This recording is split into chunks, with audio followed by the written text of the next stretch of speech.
Yeah, gonna go ahead and start off with the thing. You guys are the goblins of the Licktoad tribe who live deep in Brinestump Marsh, south of the hated man town called Sandpoint. Once, other goblins tried to burn Sandpoint down, and they would have been legends if they had succeeded. But they didn't bring enough fire and got themselves killed as a result. Yesterday, your tribe discovered that one of your own had been using forbidden arts and was engaged in one of the greatest taboos, writing things down. In fact, rumors holds that what he was writing was a history of your tribe. There's no swifter way to bring about bad luck than stealing words out of your mind by writing them down, so your tribe had no choice. You branded the goblin's face with letters to punish him, which is why everyone calls him Scribbleface now. And then you ran him out of the village, took all of his stuff, and burned down his hut. That's where things got very interesting, because before you all burned down his hut, Chief Gutwad found a weird box within the building. Inside was a map and a lot of fireworks. Fireworks that immediately came to use in burning the hut down. Yeah. Then, this morning, Gutwad announced that that tonight there would be a feast in order to drive out the lingering bad luck from Scribbleface's poor decisions. But perhaps, even more exciting, all of you have been secretly invited to meet at Chief Gutwad's moot house.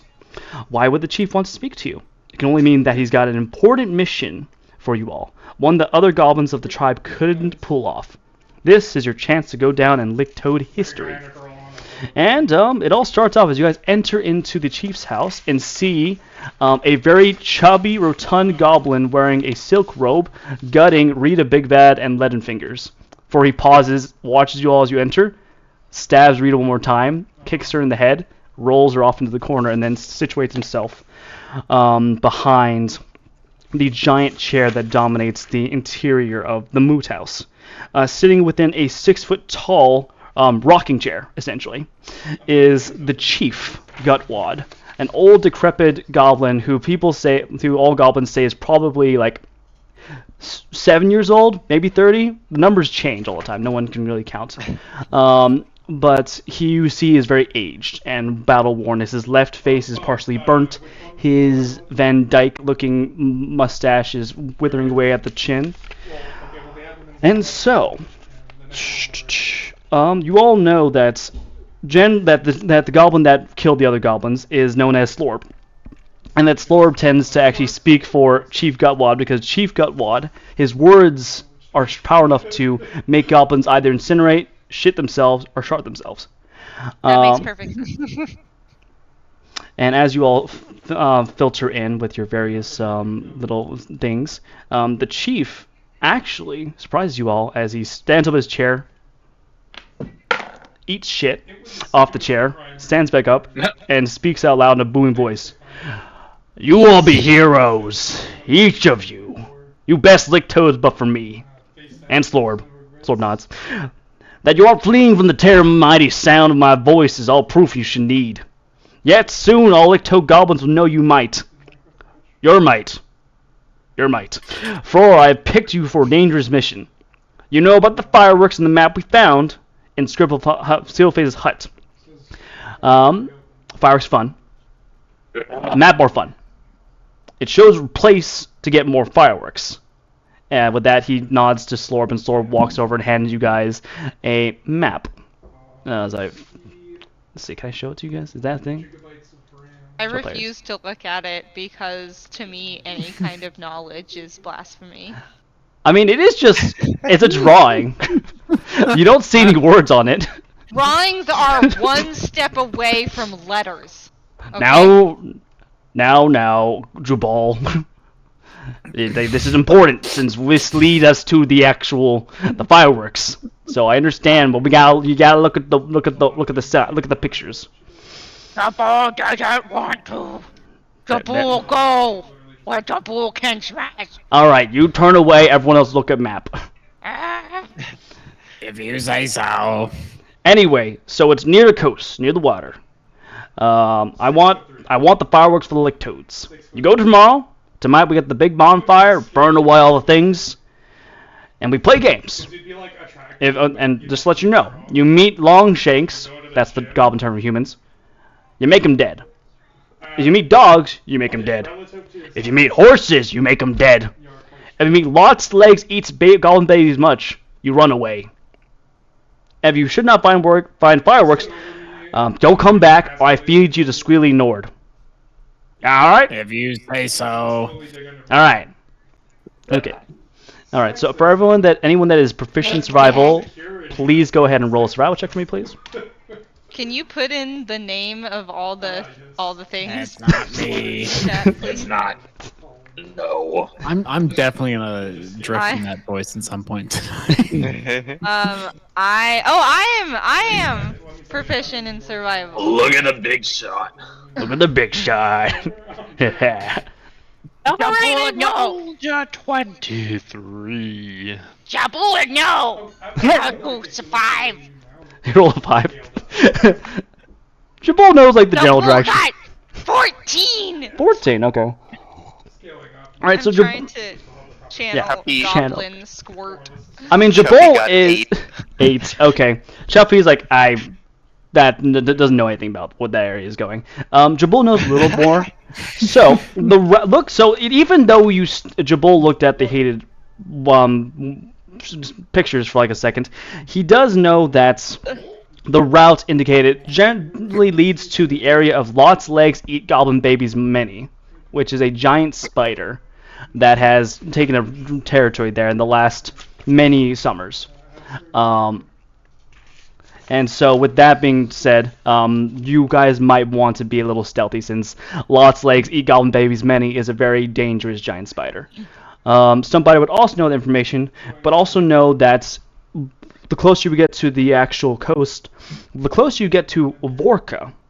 One of the greatest terrors of the swamp, Old Vorka is a ravenous cannibal, who legend tells was the wife of a previous Licto chieftain, who she murdered and ate, as well as other goblins before fleeing into the to the swamp. And every goblin that disappears that far near the water, it's rumored that they end up in Vorka's stew pot, essentially. Jabu, know where to go. Go through many leg, eat lots, baby. Please, be quiet. Slorb says, Then go to fireworks. Maybe see Vorka. If do, Jabu and friends pay respects. You got a lot of words there. Last leg, eat goblin babies, many. Bad. God. Cannibal lady goblin chieftain, also bad. Few words good. few words good. Want Alright. to kill things, but not want die. Alright. Get out of here, Gutwad says. He waves at you all, and Slorb picks up a club and begins to like just put it crossbar and begins to shove you guys out of the hut. If you say so. Alright. Also before that, he's like, Slorb, give him things. Things? The fireworks. Fireworks. We get things. Fireworks. You fireworks. So you know what the fireworks look like. Alright, so there are a total of 4 fireworks. There are 2 fireworks that are like a foot-long wooden tube that launches. It's basically a Roman candle. Let's see, there's that. Could we ride one of the Roman candles? I don't think you should. I'm not gonna Say actually. ride? I'm not That saying is what she should said. we. Um, I'm saying can we? not that one. Okay, so this is the 3 names of the actual fireworks. You have the Desmond candle, which is a foot-long wooden tube, which launches a pyrotechnic candle every round for 4 rounds that can potentially blind your enemies. There's a paper candle, which explodes and blinds people within the space, and then there's the skyrocket, which you could feasibly ride because goblins are at most 3 feet tall. Maybe. So there's that. So there's 1 skyrocket, there's 1 paper candle, and there are 2 Desmond candles. So who wants what? I want the rideable one. All right. I'll go ahead and give the doesn't need- skyrocket to Jubal. Who doesn't need one? Give one elsewhere. Okay, let's go ahead I and give. need. Jumpbiter will take a firework. I take the explodey papery candle one. Gotcha. All right. And then there are 2 Desmond candles left. I will take a Desmond candle. You're too calm. I hate that. Ooh, is that Dog Munch the Moogical? No, That's I Stump am Biter. Stump Biter. You are Stump Biter. I You are am Legato. I am Legato. Chuffy's Your just been stumps. sitting in the corner playing with tinder sticks, and at the sight of everybody grabbing fireworks, he runs and grabs any that are not. All right, Not Chuffy taken gets the last excitedly. Desnan candle. All right, that's now in your inventory. Jabool is Jaboy. Jabool is gonna is going to try to trip Stump Biter as they walk out in retribution for his fancy sounding words. Somebody was a female goblin, but go ahead. That'll be an Stump athletics Biter. check from Or her. Jabool, and either an acrobatics or athletics check from Stump Biter, please. Haha. Should I rage for this? No, but- I don't know. I rolled a 9. No, don't do it. No, I won't. 15. That's a 15. Stump Biter, you as you exit, holding yourself regally, you find yourself skidding down the stairs and into a face full of mud. Biter. No, pretty. Talk weird. Yeah! Perfect. There's a couple of I am goblin good. kids in cages nearby who cheer. Oh wait, my int is 8. Hold on. I need to retool this. I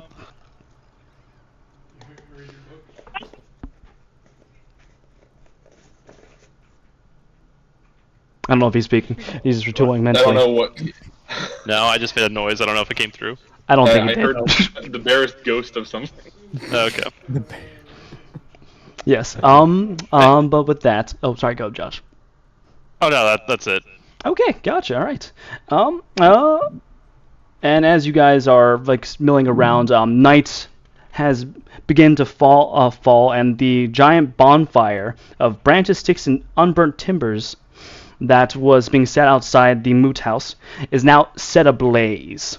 About 6 goblins rush past you guys inside the moot house, and you guys turn around to see the teeter chair being carried out by these struggling goblins with Chief Gutwad standing on top of it, arms outstretched in a Y, as you guys hear chants of Gutwad, Gutwad, Gutwad, Gutwad are exhaled around the place. The chief takes out a secret Desnan candle that he had, lights it with the candles sparking up in different directions, and that is the beginning of an all-night party. As you guys see, snails, fish, snakes, some cooked, most not, are set out. And you also do see that a couple of barrels with fermented cider apples inside are rolled out for everyone's pleasure. But Gottwald says, I got the dares going in a second, so get your food and then sit on down soon so we can get to that good stuff. Alright, but let's go with, I guess, Eric. What does Poog want to do as he looks around at the goblin chaos that is currently here? Couple of goblins are getting drinks and food, others... You see the kids are actually let out of their cages, so the kids are running around, going rambunctious. Nice. Eric Beric? Eric? You know, Eric actually might not be there right now, so I think I'm going to pivot to the next person. Josh, what does Stump Biter want to do before the chief is going to announce the dares for the night? I'm gonna nibble on somebody's stump. And Like an actual that's stump, what- or like, is that a euphemism? My name is Stump Biter, Jared. I'm going to bite some stumps. I'm You get the looking. name before or after. I'm Given looking. it's I'm looking for a stump with which I could bite. Okay, sure, yeah, you see 2 potential stumps. You see, there's one leg, the old elderly goblin who does have a stumpy left leg, and then you do see that there's a tree stump on the opposite end of the party, that is being sat upon by several goblin kids who are jabbing each other with sticks. I'm going to go bite the. I am being a ranger. I think the wooden stump is more appropriate, and I'm going to go over there and just like give it some exploratory bites, like a little bit, and then I'm just gonna like take a huge fucking chunk out of it with my teeth. So it's your choice. You can either make a strength saving throw or a constitution saving throw. We'll do con. No, we'll do strength. Yeah, 20. you take out huge bites of the bark and the decaying, rotting wood and just swallow it down easily. And the kids just look at you, eyes wide, and slowly slink off the stump. And one says, all yours, boss, and just skitters away. I'll just give you a point of inspiration. No. Sure. Alright, and next in the order, Alana Banana, what does Jaboy Bull want to do before the dares are announced? Jabu is going to go into the center and dance around the fire while spitting oil into it to make the flames go hot. And then Jesus. he's going to tear off his shirt, run and grab run around grabbing children, and he's just gonna throw them over the fire into Okay. the dancing crowd. Sure, absolutely. Go and make an athletics check. I will All the- roll for the children. All the while going, Jabu go party, Jabu go fire. Jabu likes oil. Oh my. Children on the pyre. Oh 11. 11. So the kids are all rolled like terrible. So you take the flask, spit into the flames, it goes up, everyone cheers, and in that moment you see the kids don't notice they're in danger until you grab like 4 of them and chuck them over the fire, and they screech, rolling over. One of them like licks the flames a little bit, as like his arm gets into it, but he doesn't seem too hurt by it. And they all land relatively well. One lands into like a hut, and bounces off, and just after a second of like being still for a moment, rises up, looks at you, and gives a thumbs up. And everyone continues to scream, and then a line of goblin kids forms next to Jabul, asking for uppies. Oh my god. Sorry, really quickly, my cat is cleaning her butt, and she just looked at me like, I don't like the taste, Mom. yeah, something bad in there. Anyway, cool. I just throw them. I just keep throwing them. I'm just like, Yeah, one of the kids doesn't make it, but you don't know which one. There's just I mean, there's enough kids getting thrown that you kind of lose track. we have plenty of kids. No one's it's gonna fine. miss them. Yeah, there's like 60 this batch, so there's a lot of kids. Which brings us Also- back to what's up? Go ahead. Oh, is Eric back? I think so. I am, yes. Sorry, Wonderful. he posted that he was feeding the cats in the chat, and none of us noticed. I see, gotcha. I got distracted by its I was fun. like, yelling from the kitchen going, I'm feeding the cat, but I muted the mic too, so you didn't hear feedback from the speakers. I got distracted by it's fun to go to the YMCA. But bring us back to Eric. Eric, Poog of Zerongel watches as Stumpbiter bites a stump, and Jabul begins to throw children over the fire. What does he want to do before the dares are announced? Poog wants to... What does Poog want to do? What would Poog do? Poog wants to cast Detect Magic to see if there's anything spooky around. Okay. All right. Is he gonna go do his ritual spell then? Yes. All right. 10 minutes of Poog just standing there with Dog Finder just like licking him every so often with his dog ton. Bring us to Dog Bunch, the Moochical. Baker, what does Dog Bunch want to do amidst this chaos of a party? Right. I thought I was a different character. I thought I was... Oh. Let me see. Yeah, okay. I was thinking I was Mog Merch. Oh, I'm sorry. My apologies. Oh, I didn't even drag Mark Munch out of this. I'm gonna. Boop. Oh yeah, I didn't see them. Sorry, we're gonna kill Dog Munch first. Dog, no! Yeah. I throw Dog Munch into the fire on accident instead of Everyone one of the begins. children. Everyone just cheers as Dog Munch screams. Okay. Being the Integration. premier alchemist in the tribe, of course, Yeah. I'm going to look to see if any of the snails we're having for dinner might still be alive. Most of them are. Yeah. Yeah. Great, Go please. yep. I'm gonna test the efficacy. No, test how good my acid vial is. Drip some on these damn snails and watch them squirm. You just they begin to hiss and curl. The slugs have like letting out shrieks and writhing before they die instantaneously. Pretty I'm good. walking around. I'm walking around and like nodding sagely as I'm torturing these poor invertebrates. Love it. Probably bump into a child on the other end of the carnival ride.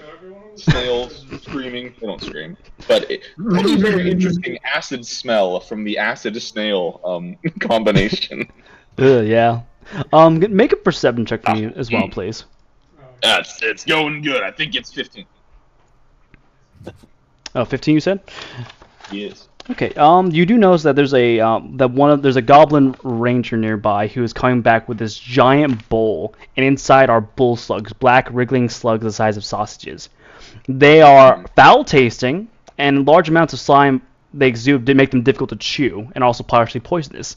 You do notice that the goblin sets this bowl next to the chief, who looks at it and nods sagely, before Slor puts a blanket on top of it. So you take note of that. All right. Maybe later. I say aloud. Maybe later. And last but not least, Charlie, what does Chuffy, Lickwound, and Stinkrush want to do before the dares are announced? Chuffy has just been sitting by the fire, like reaching out to grab it, but pulling his hand away every time he feels it's super hot. So he grabs a stick off the ground and just lights the stick on fire and dances around the bonfire with the flaming stick. What does Okay. he scream? Anything? I don't know. He's yeah. He screams. He just screams. You can either make you can make an intimidation check or a performance check. Your choice. I think probably performance would be more what he's doing.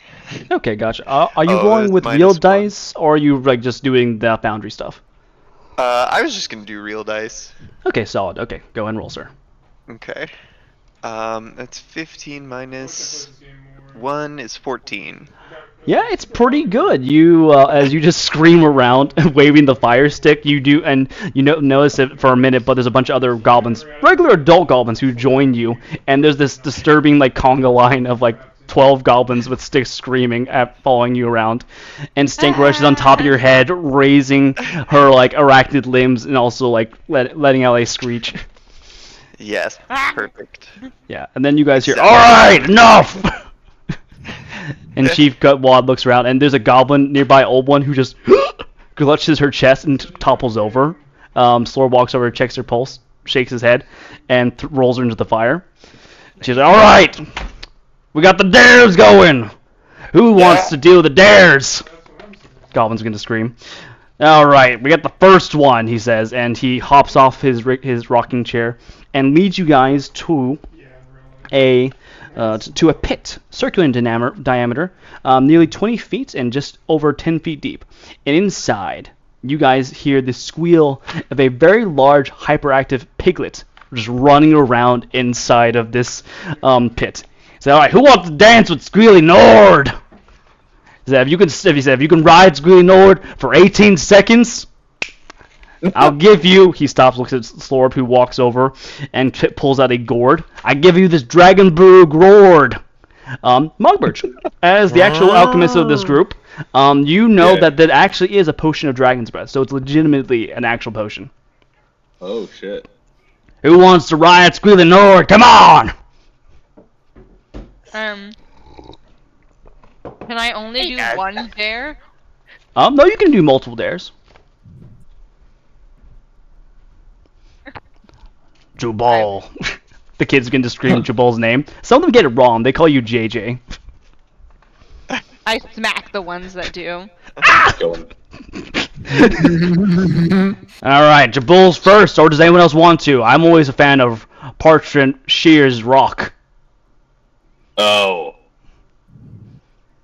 Alright, nope. Jabal, get on in there. Alright, so Jabal, Lana, does Jabal just jump down it? Does he take the ladder, or does he jump into the pit? Oh, he jumps. All right, gotcha. 100%. All right, you can make an athletics check if you want. DC He jumps 13. and then when he I'll wait to see if I um 24. Jesus. Okay. Or I'm gonna. Yeah, my Kona dice rolls really well for one shots apparently. Oh my Not for god. actual campaigns. Okay, gotcha. You leap down into the pit, not even bothering to time it, but you land on top of Squealy Nord. The pig looks up at you and gives you like a smile, or like the pig equivalent of a smile, gets up and begins to run around. So, what do? Do you just grab onto the pig? Do you want to use like? Grab onto the. I grab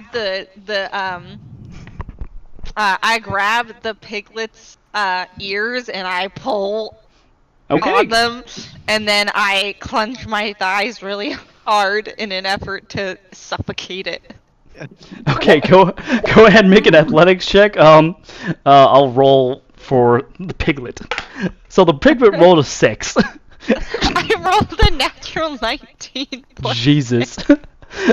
you My pull controls are getting out right now. you pull on the ears, your thighs clench, Squealy Nord goes "Rah!" and it just drops and you're still on top of him, and you hear from above the chief says, "You're supposed to ride, Squealy Nord, not kill it." And Jabul doesn't know the difference. The other goblins say with the laughter, like, "Don't kill the pig." Okay, I But it counts as one successful round, so you yeah, have 2 more rounds. I release the suffocation, and if it's already passed out, I just kind of try to like use my hips and legs to like shuffle around in the mud on top of this pig. Squealy Nord almost passed out, but doesn't. The mirth that this piglet had is now in sheer terror as he begins to squeal and just run around trying to buck you off of him. So, go ahead and make another athletics or acrobatics check. Wow, I rolled a lot better, so that's a 16, actually. Flat on the die. And Squealy Nord tries to buck you off of him. Do I get advantage because I almost killed it? Yeah, I'll give you advantage on this, sure. Yeah. counterspell. 11? 11. In spite of the strength that Jubal has, he is bucked as Squealy Nord stops his momentum and then tries to buck him forward, and Jubal goes ass over tea kettle into the mud. And with that, screaming the whole time. Mike is screaming, and then the piglet just runs the other side and just stays there, look like a caged animal. And she's like, "All right, Jabal fails. That's okay. All right, let's get one more goer before we move on to the next dare. Who else wants in?" Chuffy wants a turn. All right, Chuffy, get your sweet ass down there. Chuffy gets his sweet ass down there. All right, beautiful. Okay. Jubal climbs back up, but he doesn't use the ladder. He just like claws his way up. It just The fingers pit and hand walls. in the dirt. Frothing at the mouth, yeah. All right, Chuffy. You do see that Squealy Nord looks at you, very much, in like survival mode. Like, are you friends, bro? How would you like to try and mount the piglet? I'm in the pit. You are in the pit now, sir. Yes. Alright, so Chuffy's going to run along the wall and jump sideways onto the back of the pig. Okay, yeah. Go ahead and make an Squealy Nord. acrobatics check. Yeah, we'll call that a Okay. DC 10. 60. 6 plus 7 is 13. 13, all right. You managed to do so, get a little parkour and land on the piglet, and Squealy Nord begins to sprint again around the pit. So with that, okay, go ahead and make a dexterity saving throw, please. Alright. DC 14. Okay. Dex save. 19 plus 19. 5. Absolutely, yeah. You're able to hold on and easily moving with the movements of Squealy Nord, leaning into the angles. You see, he basically begins to just do circles, and you're completely fine. So that's one round. Squealy Nord is going to try to buck you off now. So you go ahead and make either a acrobatics check or a strength saving throw, please. DC 12. All right. Let's do acrobatics. 18 plus 7. Okay. God damn. So Chuffy grabs onto the ears of the pig and rides the pig like a skateboard. Just standing up all full on the piglet. Big. Going long. Right.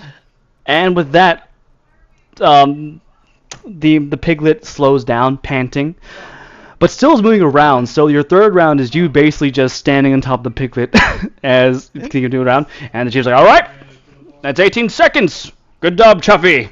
And he's like, "You get the Dragon Brew Gourd." Everyone claps and cheers and screams. One goblin stabs another goblin. A fight ensues on the side. Chuffy goes, "Can I stab the pig? Can I stab him? No! The pig is a Can demon. I burn him?" No, because the pig eats other goblins. With a smile, he lives. You're no fun. Then Chuffy deftly jumps out of the pit. All right, okay. There's now a potion of fire breath in your inventory, Charlie. Sweet. All right, we got the next challenge. Next dare. When he turns and the chief leads to the bowl, and inside you guys see are how many is there? Yeah, 5 black wriggling slugs the size of sausages. All right, you got to eat all 5 slugs in 1 minute. He says. Who wants in? And wait, yeah, the fucking prize. You can get Gorge of Gluttons, my sword, and you guys do see like a short sword, which Poog and Mogmerch clearly see as magical. Yeah, I could eat some slugs. All right, okay. Anyone else? I'm always a fan of Boulder Parchment. Cheers. I have a question. I have answers. Yeah, what's up, Chief? Please do not. Oh my god, I'm dying. Yeah? Are we gonna have a long rest after this?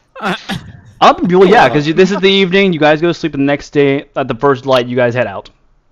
Okay, I'm guessing this is a Constitution saving throw. So let me just see how mine is. Eat slugs. Malfoy. I think you have a +4 your con. I'm You're just trying to gonna. make up a spell? It's not a spell. Anyway. I'll do it if Mogmerch doesn't win. Okay. Oh, I think it was Eric. It was Poog that wanted to do it, right? And did Mogmerch Poog. also want to? Yeah. Sorry. All right. Okay. He's like, and Slower says, "Well, Chief, remember last time we did Bulge Part Series? People kept on doing Rock, because Rock's superior." It's like, fine, we'll fucking flip a coin. All right. Heads or tails? Heads. All right. That is heads. First try goes to Poog. Dogfinder licks Poog. All right. Okay. Making your way forward to the slugs. Make a investigation check for me, Poog. You got it. If you say so. Okay, 13. 13. So you know that bull slugs, one thing you can do is that if you don't bother to spit out the mildly poisonous slime bladder, the DC for eating a slug is much lower. Granted, it makes the final DC. Okay, I'll just roll. I'll tell you the numbers. So basically, to eat a slug, it's a 15 con save throw. If you don't spit out the bladder, then it's a DC 10. But the last check you make is you take it a -1 for every single bladder you didn't spit out. What the hell? Okay. We'll take 1 slug bladder and all first. All right, go. Everyone's like, eat. All right, so go ahead and make a Constitution saving throw. If you don't spit it out, that's a DC 10. If you don't, then it's a DC 15. I am not spitting. No spitting. Yeah, spitters are quitters. Well, Yeah. Try again. It's Ooh. a 14. You guys see Poog begin to retch as he tries to hork it down, but the slug also begins to like flail about and tries to go up his nose briefly, and you end up spitting it out, and it's like like it's not even eaten, it's like slightly digested. And with that, the chief swoops out. All right, Poog fails. Who's next? Come on, somebody could get revenge for Poog. All right, I will do it. That was Jabul, right? No, that was Josh. Okay. I That was couldn't Stump tell. Fighter. I'll let because I already did I a come challenge. down off of my stump that I have rightfully claimed as my own, Gotcha. and showing my teeth that are still filled with like splinters. Splinters I'm and wood. going to, eat this slug. All right, sounds good. You know, I'm gonna give you advantage because you did eat wood willingly and survived. So go ahead. So you can either make the 15 DC check if you don't spit out the bladder, or you can make the 10 if you do. So go ahead. Oh, I'm eating the whole fucking thing. Eating the whole fucking thing. Oh, 14. Almost begins to hork it down, and then just gets to it. It's a foul fucking taste, like carrion, rotting flesh. And with that, you guys watch as Stumpfire lets it like drip down her chin before it drops down. All right. Well, that's also a failure. There. You know what? Now we got our we have got more wood. And I'm gonna go back to my stump. No worries. Now we got 2 more dares. We got hide or get clubbed. It's very simple. You hide, we find you, we club you. Who wants to do it? What do you win? Oh yeah, that's right. The prizes. He says, okay. You get this potion that makes you really hard to see. Margaret, you recognize this as the potion of invisibility that the chief asked you to brew for him because he's like, I need to get away from my ex-wife. Excellent. Tell me Granted, these she goblins died the are day Americans. after. She died the day after you gave him the potion, so that's probably why he hasn't used it yet. No. Suspicious. Mm-hmm. I recognize some very nice handiwork on that. Don't try it. Ow. All right, okay. So basically, Baker, you just make a stealth check. And yeah.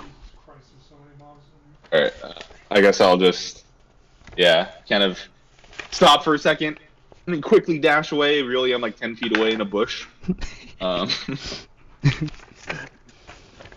19! Wow. Okay. All right. The goblins begin to count, but they're so bad at it. It's like 1, 17, 32, 4, and the chief's like, "Yeah, fucking go!" And all the goblins split up in different directions. Does anyone here want to prevent Mogmerch from trying to get the visibility potion? No. No. I will try to help Mogmerch by starting a crazy screaming circle. Okay. Cause a distraction. All right. You can make either a intimidation check or persuasion check, your choice. Oh, intimidation or persuasion? Yeah. They're both so bad. Never know. You never know. Yeah. I'll make an intimidation. Rolled a 2. Never know. Minus might be 2 1. is 0. DC might be 0. It's a 0. One of the goblin kids walks over to you, looks you in the eye. You threw my brother. He died. He stabs you with a twig, and then runs away. He doesn't even damage you. Before he runs away. You could absolutely grab him. So he rolled a natural 1, so you just grab him by the scruff, and he just begins to Nice. scream. I'm just murdering this child in the background. Yeah, cutting away to Mogbert just hearing a small goblin child dying. But with that, Mogbert, you are hiding behind this bush. Not that far from where it was, but everyone else is going around. You see a couple of goblins get really close, but then one of them looks at the other one and just smacks him across the face, and then they dissolve into a fighting match that people begin to, other goblins begin to gabbling on. So after like 5 minutes, the chief's like, all right, everyone back. Mogbert's the best hider. Best stealther. I slink out. I swagger. What other cool words? That's it. I'm looking. You very saunter. pleased. You saunter, yes, thank you. All right, so there you go. Here's back your good work. He says, didn't even take a sip of it, just to let you know. It's completely fine, good. All right, this has a potion of invisibility in your inventory. All right, Incredible. now we got the last dare, the most dangerous dare, Rusty Earbiter. You guys watch as like 4 goblins are very carefully with gloves rolling out what looks to be a hollow coil of rusty wires, barrel hoops, bent swords, thorny branches, and vines that clearly has like bits of like goblin flesh and goblin ears stuck on the wiring. And he points it. All right, there. Anyone can get through this, Rusty Earbiter. You get my very personal. He pulls off his robe, and everyone's like, "The chief's naked." He's like, "Shut up." Very personal, very useful robe that is useful. He says. So It's a robe of useful items. it is, yeah, it is a robe of useful items.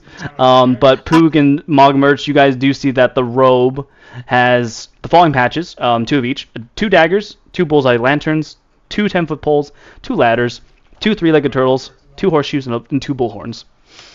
Jabul wants to do it. All right, Jabul, I would- let's see if anyone else wants to, because you've done a lot.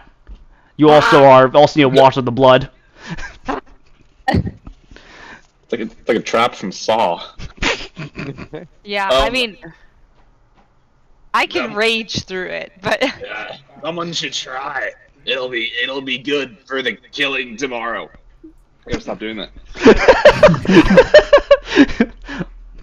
You sound okay to me. Yeah, it's great. who hasn't done one yet? I think everyone's attempted. I've tried and Oh, failed. try it at least. Yeah. No one? Anybody?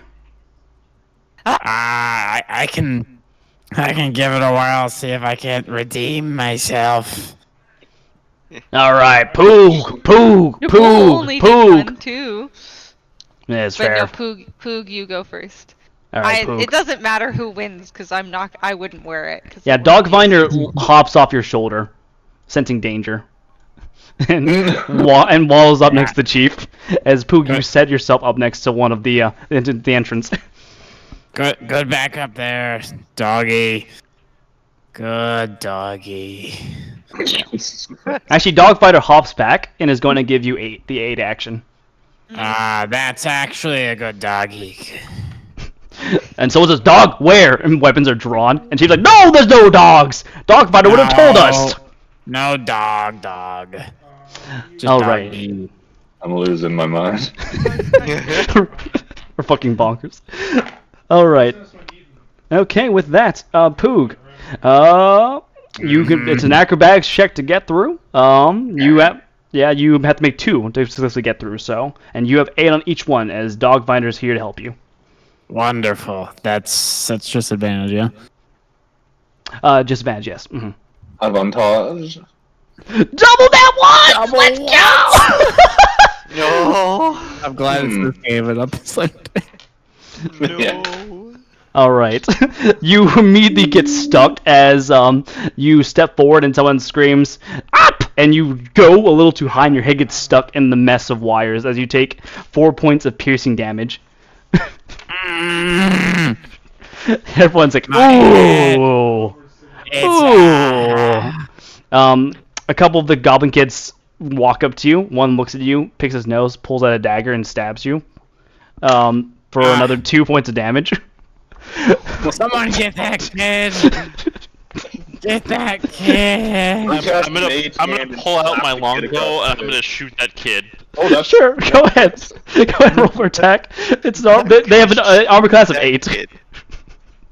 Alright. Okay. summary execution. Yeah, plugged in the back of the head, falls on top of the wiring, and after a moment, everyone cheers. Pooh, you can go ahead and roll. You do have to make a dexterity saving throw first to free your head as you're stuck within the wiring. It's a DC 12 to just free your head. It's another natural one! Oh, wait, you have advantage! Dogfighter will give you advantage! Okay. Should I Dogfighter, click the... Throw me another natural one, please. Dogfighter's your loyal... Turn off your lag switch. That's Nate. Okay, so you're still stuck in there. Dogfinder also gets a little injured, so he wriggles free of your clothes and hops free to prevent himself from dying. And the chief's like, well, does anyone else want to try? As you're trying to going- free yourself. I would like to do it and then attempt to push Dogfinder through. Jabal! People shout. All right, okay. So you are a barbarian. So if you really want to, you could do this. You could just brute force yourself way through it. So that'll Yeah, be a I'm gonna DC. rage and then brute force my way through. Sounds good. It's a DC 10. You have to make 2 athletics check to successfully get go. through. I start frothing. Okay. Remember, And you I are will raging, make so these are advantage. Heals. I'm just gonna use 2 new dice because I don't trust the. First one is a 20. Jesus. All right. You get forward. You push Pog through. Pog, your head is free, but your face is like scratched up by the things, and you still feel Jabal pushing you forward. So make another check, please. Second one is 15. 15. It's still good enough. You get a little bent on this. The first one you took no damage because you basically used Pog to like push back the wiring. But the second one, you do take 2 points of damage, so reduced to 1 as you press free with Poog landing in front of you, and everyone's like, "Ah, Jabal, Jabal, Jabal." She's like, "Yeah." Every piercing of my skin makes me froth even more, and I shiver with delight at the pain. Good, the chief says. He walks with you, takes off his robe. Someone shouts, "The chief's naked!" And he hands you his robe. There you go. Chief, my robe of useful things. No. All right. Do you have a robe full of potions of healing? I don't. The chief ignores Pook and says, "All right, continue My the head celebrations." Inside out. Oh, you want better this way. Okay. It looks good. It looks better. I don't believe you. Too bad. And with that, the night does wear on. Does anyone want to do anything in particular before you guys just go to long rest and party at night? We gotta finish the one shot. Yeah, I'm All good. right, beautiful. We're moving. And with that, you guys all go to sleep at Oh, various actually, I'd like hours. to recover my arrow out of that kid's skull. Absolutely. Make a survival check for me, please. DC 10. Easy enough. You yank it free. The arrow is still in one piece. Perfect.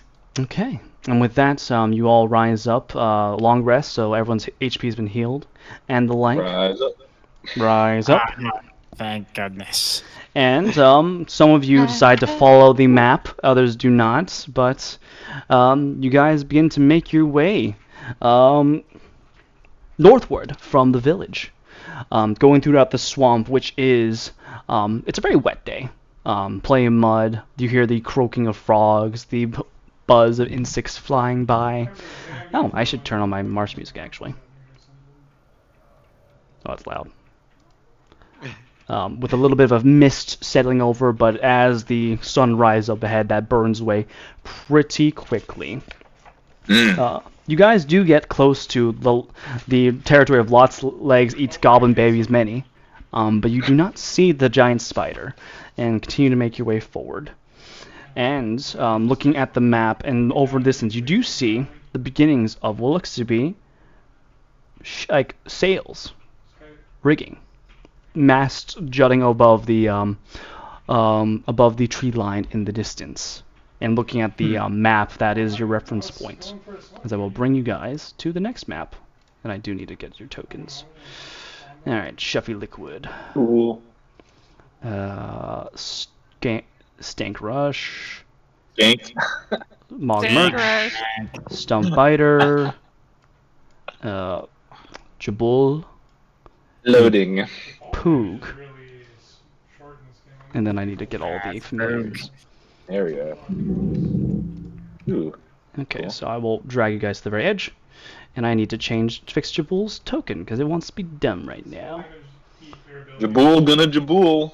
Jabul gonna Jabul. Oh, Yeah boy. Jabul. Yeah boy. Jabul's gonna Jabul. Roomba's gonna Roomba. Huh.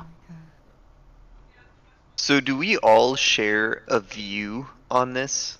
Mm-hmm. Like if I move this, does it move it No. for everyone? Oh no. Okay. Okay. Oh. Good. Okay. That would be- But yeah, as you get closer, the tree line does recede, and you see what looks to be a two-masted ship lies mired in the mud of this clearing. Its rigging thick with moss and decorated with lanterns and wind chimes made from goblin skulls and bones. Strange, horrible writing is faintly visible along the ship's prow, which makes you all recoil with seeing it, while the soggy, swampy yard that surrounds the wreck is encircled by a rickety wooden fence, which Look is at how about frumpy this yard is. 3 feet. The yard, the fence is about 3 feet tall, but there's enough of a gap that it doesn't impede movement. It doesn't stop you from getting inside, but it would count as difficult terrain, or if you want to make an acrobatics DC 10 check to get through without losing that movement. And looking at the actual vessel, a thin curl of smoke wafts up from a chimney that protrudes from an unusual box-like structure near the ship's bow. And there's also this gangplank that you guys also note as well. Okay, and then can I get perception checks from everybody, please? One perception check coming. Oh my god. 15. 17! So well. Rolled a 19 minus 1 for 18. Okay, so Stump Biter, I got 18 as well. 18. Okay, so I think everyone minus Mogmerch and Poog notices that there's a pair of nice-looking green boots at the top of the gangplank, just sitting there. But only Nice looking green boots. Chuffy notices that the boots are like dripping wet, so they recently got wet. Okay. But with also that bit, Jabul and I think Chuffy who else has Gibraltar. Gibraltar. Anyone that has proficiency in survival does notice that there are strange looking tracks in the mud here. And then you notice that they're like hooves. So there are horses nearby. Four-leg shake horse nearby. What kind? Four-leg long shake. Four-leg long shake. Wait, is this where we were supposed to stop being careful? I take my horse splitter sword out and I go, By the gods. The technical term is horse chopper. Will be tonight.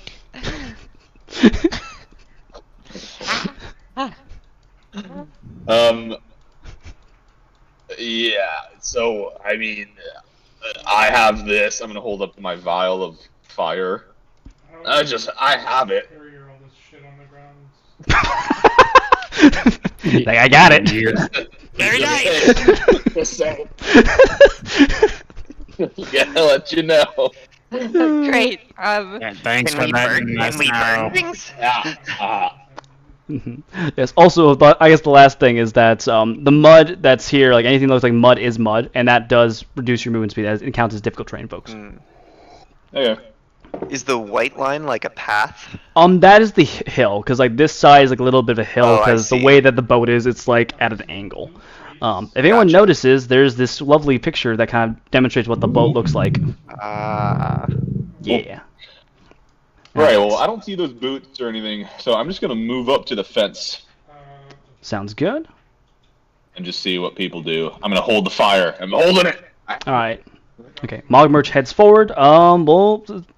Josh, what does Stumpfire do as she sees Mogmerch begin to head towards the fence? All right, Mogmerch. Yeah.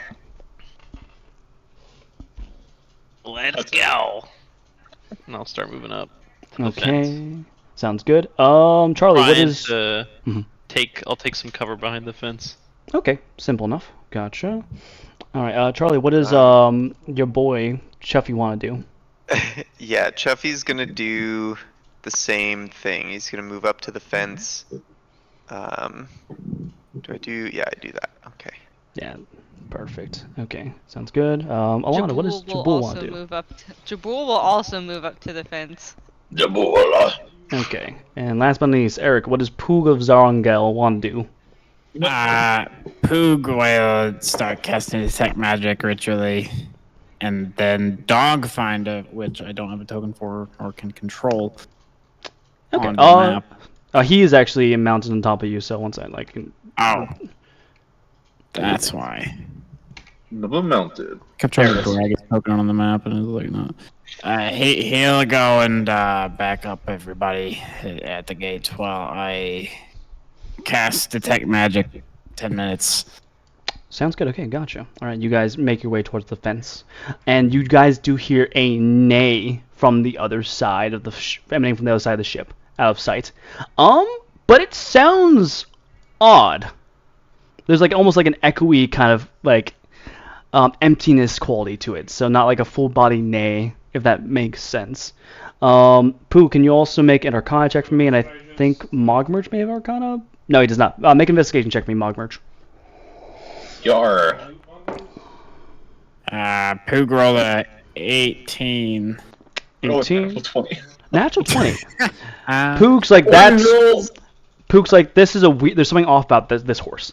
Mogmerch, you remember in your earlier days as an alchemist that you once encountered undead, and the sounds that they made had a similar quality. So you think this horse might be undead as well. But what's clear to everybody is that the sound of the hooves, kind of like the slosh against mud, is getting closer as it seems to be coming around this western part of the boat towards your guys' direction. Cool. I'm gonna say, Horsey boy thinks it's alive, but it's not. It doesn't know what it doesn't know. Can I do a quick retcon? What the hell does that even mean? we'll see. Sure. What are you saying, Lana? Oh, sorry. I wanted to give the coat of usefulness to Mogmerch before we set out. So can we just say that Mogmerch has the coat of usefulness now? Yeah, simple enough. I will shift it to the inventory because for some reason the give thingy doesn't want to work. So Either that or either him or Poog, whichever you think cleric or artificer would be better. I'm gonna have goblin tears in my shitty goblin eyes. Why me? Jobul don't understand ladder. And what? doesn't understand what a ladder is, I guess. Okay. Beautiful. It go up to nowhere. Jobul get confused. What does this have to do with anything? There's Anyway, ladders in it, right? there's a couple ladders actually around here. Yeah, but there's a couple ladders. So. Okay. But anyway, the sound of the clip clop of the horse is getting closer, turning the slosh of mud. What do y'all want to do? I gotta see what's on that item there. I'm casting that detect magic. 10 minutes. I guess, I'm contemplating whatever the hell. What was it? Not Poog. Mogmer Mogmerch told me, and I was just like, what the even mean? takes psychic damage. Yeah. Thinking really hard. No, listen. No, stop thinking. It's coming. Okay. It's right there, okay? Gonna knock an arrow and try and hide behind this fence post. Gotcha. All right. Hold up. Vial of acid and have it ready. Sounds good. Do you guys want to try and conceal yourselves, like take stealth? Yes. Okay, Sure. so. All right. Okay. Charlie, what does Chuffy want to do? Guffy, I guess is just hanging back with everyone. Also tries to conceal. Okay, gotcha. And then last but not least, Lana, does Jabul try to stealth, or does he jump the fence or anything? And stealth checks from everyone else. Jabul will try to stealth. Okay, gotcha. All right, can I get stealth checks around for everyone, please? I'm proficient in I think that. mine was really good. Is this something Poog can do while casting? Nope. Unfortunately, no. But you are hiding the back, so there's a distance. 14, and then what did Chuffy get, Charlie? 27. something. 20. Quick math. 25. 25. All right. Okay. As you guys are all like stealthing, some of you more successfully than others. Oh yeah. Sorry. Then what did Jabul get, Alana? 14. 14. Okay. Gotcha. You guys watch as a horse, horrible, terrible horse with a dark black coat and literal burning red eyes, trots around the corner, stops, looks directly at Mogmerch, and lets out a neigh. So I would like for everyone to go ahead and roll for initiative, please. Yeah. 5 feet above small hill. It thinks it's alive, but it don't know. Nah. My detect magic. 10. Eric just trying to detect magic this entire time. 18. Does my familiar have to roll initiative by itself? No, he does not have to. No, we'll just do it on your turn. Yep. Okay. What did Chuffy got Mogmerch? 12. 12 from Chuffy. No worries. And then My Bacon. actual roll was a 7. 7. Gotcha. I don't know who this second one is. Someone else, That might be Alana. 18. Okay. 18 was mine. I gotcha. All right. So let me turn on some battle music. Goblin time. Goblin Goblin time. time. Gobble, You will know gobble, when you gobble. will die. Gobble, Alright. gobble, gobble. We're gonna start with Jabul. Jabul, actually, no, we would go with a surprise round first. So everyone but Mogmerch and Poog actually gets a surprise round as the undead horse does not notice you. So Jabul, what would you like to do as you see the horse is focused upon Mogmerch?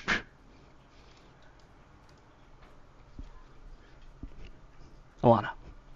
What? Oh, sorry. Yeah. I'm gonna jump the fence and rush towards the horse. It's a horse. My sword is named Horse Chopper. Is it actually? Wonderful. Gotcha. Yes, So. it Oh, is it's a type of actually. goblin weapon. Yeah. Gotcha. All right. So to get to the fence, if you don't want to suffer difficult terrain from the fence, go ahead and make an acrobatics check, DC 10. Can I do athletics? Sure, I'll let you. Yeah, that'll be a DC 12 instead, though. Okay. Mhm. I rolled a 1. Oh no! You get your head stuck in part of the fence and then wiggle around and then fall prone. So you do get through the fence, but you are partially prone, so that's gonna eat up some of your movement. Okay. Alright, cool. but- Interesting tactic. Yeah, but standing back up, you do have another 15 feet of movement. Yeah, I will move the last 15, Ooh.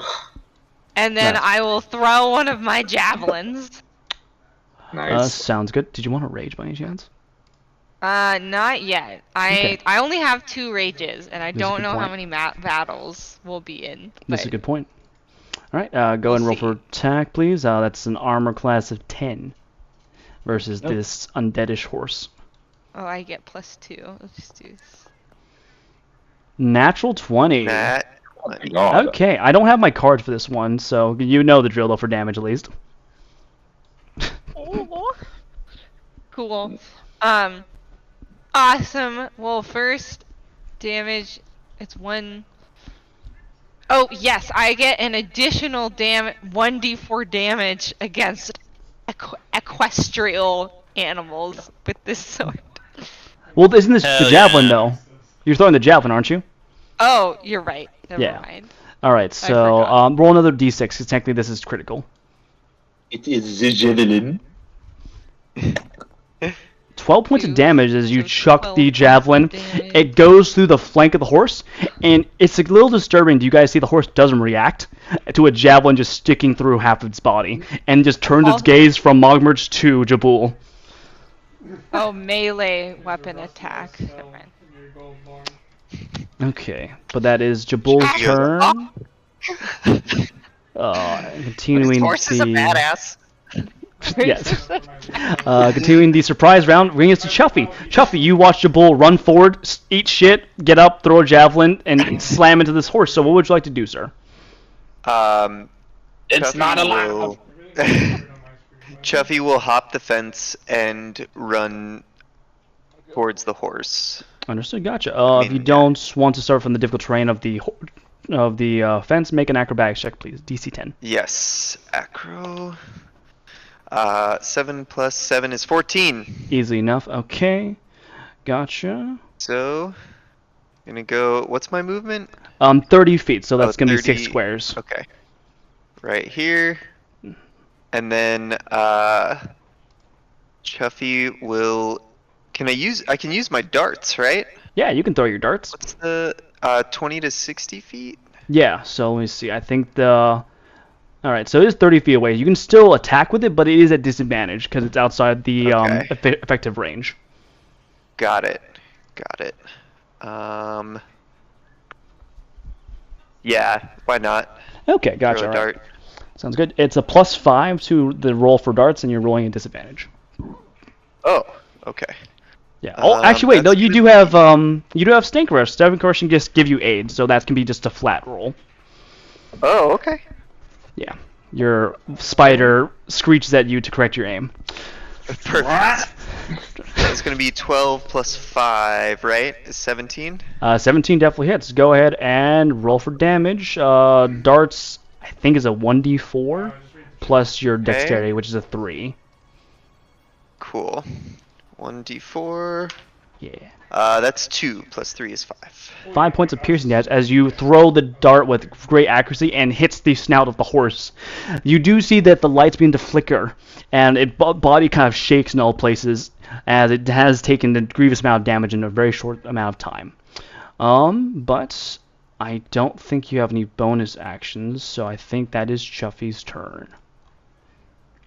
And that's going to bring us to Stump Biter, and for the last person in the surprise round. Josh. That's me. That's Stu. Look at that. Look at that horse.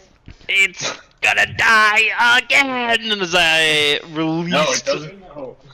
my longbow. But as the arrow that I have knocked, I like pop up and I fire.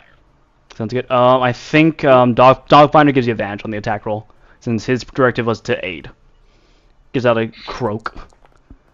That is a 14, which is definitely going to hit. Roll for damage, please. Okie dokie. That is 4 points of damage, which is enough. How does Stumpbiter kill the horse? The undead horse. I put an arrow through its undead eye, and it just collapses. Just poof, the eyes like burn out, and you watch as it doesn't collapse. It just like turns into a pile of like rotting flesh and bone viscera. Just. And with that, combat is over. I retrieve my javelin, put it away, and then I take out horse chopper, and I just start chopping the dead horse corpse into more of a corpse. Yeah, Jabal runs over, slips a little bit in the mud, but gets over and just begins to chop it up and more.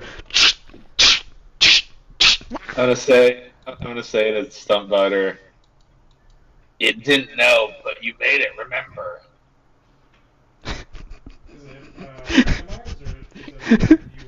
What?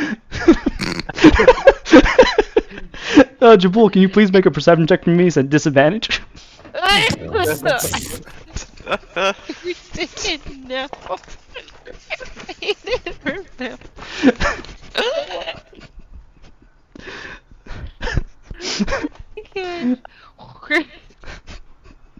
Anyway. Nice. Are we okay? Yes. No. Disadvantage perception check from Jabal when you get a okay. chance, Alana. What? Can you make a perception check at disadvantage when you have a chance? Okay. Enjoy that, Daniela. Yeah, I do. At disadvantage. Yes, Oh my god. 11. 11. Okay. Yeah, you're too That, into. Daniela. Yeah, you're too into the chopping of the horse. But does everyone like move forward to Jabal's position? Or do you guys do other things? I have a little. Let's see. I'm still casting detect magic. Yes. I'm gonna shoulder check Poog as I walk by. I'm way back here. I don't know what that's for. Would it be All fucked right. up if I had a rage boner from from mutilating the horse corpse? It's not the worst thing. Hmm. I mean, so far, like the bottom rung is like cannibal. So. Okay. Yeah, I Cool. guess. Alright, Go ahead. go for it. No, it's okay. What do you got? I guess Chuffy's gonna move up and can we like investigate up here? Absolutely, yeah. Go ahead and make an investigation check for me, please, Chucky. Alright. Cool. Let me pull back up my attributes. Oh, nat 1. Aw. You looking at the pair of boots. They're real nice. It's the weird thing is you're goblins. You guys don't really care, but they're like pristinely kept and managed, perfectly oiled boots. Not a patch or like tearing it at whatsoever. If Margmarch wants to, Margmarch can also make an investigation check since you are close enough to the gangplank to get a view of what's going on Yes, there. sir. That's pretty decent. I believe that is a 17. Yes. 17, gosh. All right, so you notice that the gangplank is vine choked with mossy handrails on either side. The one handrail on like the south side has this weird encrusted large ball of dried mud. And as you look at that, you see that the vines have been arranged that if some creature like attempts to cross the gangplank, they will move that mud encrusted ball. Also make a nature check for me, please. We'll call that a DC 12. I have rolled. 16. 16. Okay. As you focus and look at the actual ball, you listen to it. You realize that is a wasp's nest. So it's a trap essentially on the gangplank. Yeah. Yeah. All right. So, I've got Chuffy near me. Hey, you stop! You hear that? They are listening. They know. What do they know? What? Who? What? I just say, buzz buzz. Buzz. There's bugs over there, dude. That's what I'm trying to tell you. There's bugs over there, dude. Ooh, delicious bugs. If you cook them up right. But you have to be careful with the stinger. But no, not these ones. It's a trap. There's a vine there, and a bug. A bug there. Mm-hmm. Yeah. Chuffy, now having this point out to him, he does notice this. And Chuffy does know he can try to disengage it just by cutting certain vines, essentially. It wouldn't basically rendering the trap mute. That would be you can make an attack with his dagger, or he could actually use his. He would use a dagger to do that. Okay. What check would that be? You would basically just make an attack roll, so you roll plus. You do a plus 5 essentially. Actually, sorry, sleight of hand check, which is the same thing, so just plus 5. Okay, got it. Seeing they're about to do that, I'm gonna be like, yeah, I'll help, and I'll run away. Okay, then yeah, Chuffy will go ahead and try and disengage the wasp nest trap. Sounds good. All right, Stinkwish gives you an aid, so you have to do this with advantage. Oh, okay. Yeah, Stinkwish loves you. Nice. Of course. That's 16 plus 5 is 21. Easy enough. So you are cutting the vines, making so that the trap will not engage. The wasp nest is still there, however, but for the most part, you guys will not. There's no trigger trap, so you guys can enter the boat if you would like to do so. Although, as this is happening, you guys do hear barking emanating from the ship. Yeah. Remember our orders. Kill the dogs. Kill the dog. Yay! Kill them. Die. I like how Stumpbiter is just shouting from like 60, 70 feet away as this is happening, and the dogs are barking. Does this mean that goblins are cat people? Yes, absolutely. Yeah. I will Yeah. Try and climb on top of the ship. Okay, gotcha. All right. Yeah, you do have to make an athletics check, DC 10, to climb out the ship. Easy enough. Okay, you begin to ascend upwards. And let me double check some things. I think it gets you up to 15 feet. And then I need to change some things. Okay.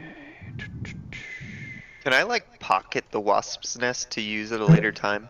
You can definitely do so. Yeah, you can. You That's take a it and very just put it in smart your. idea. Make a sleight of hand check for me, please. Sleight Since of it- hand, okay. Yeah, you have advantage because Stinkworth loves you. Oh yeah. Okay, that's 13 plus 5 is 18. 18, right? You pocket the wasp nest into your bag, although it is large enough that your backpack is now filled with just this wasp nest. Yeah, do keep in mind that whenever you take damage, essentially, I will basically be rolling a flat check to see if the wasps do get riled up by the movement. Perfect.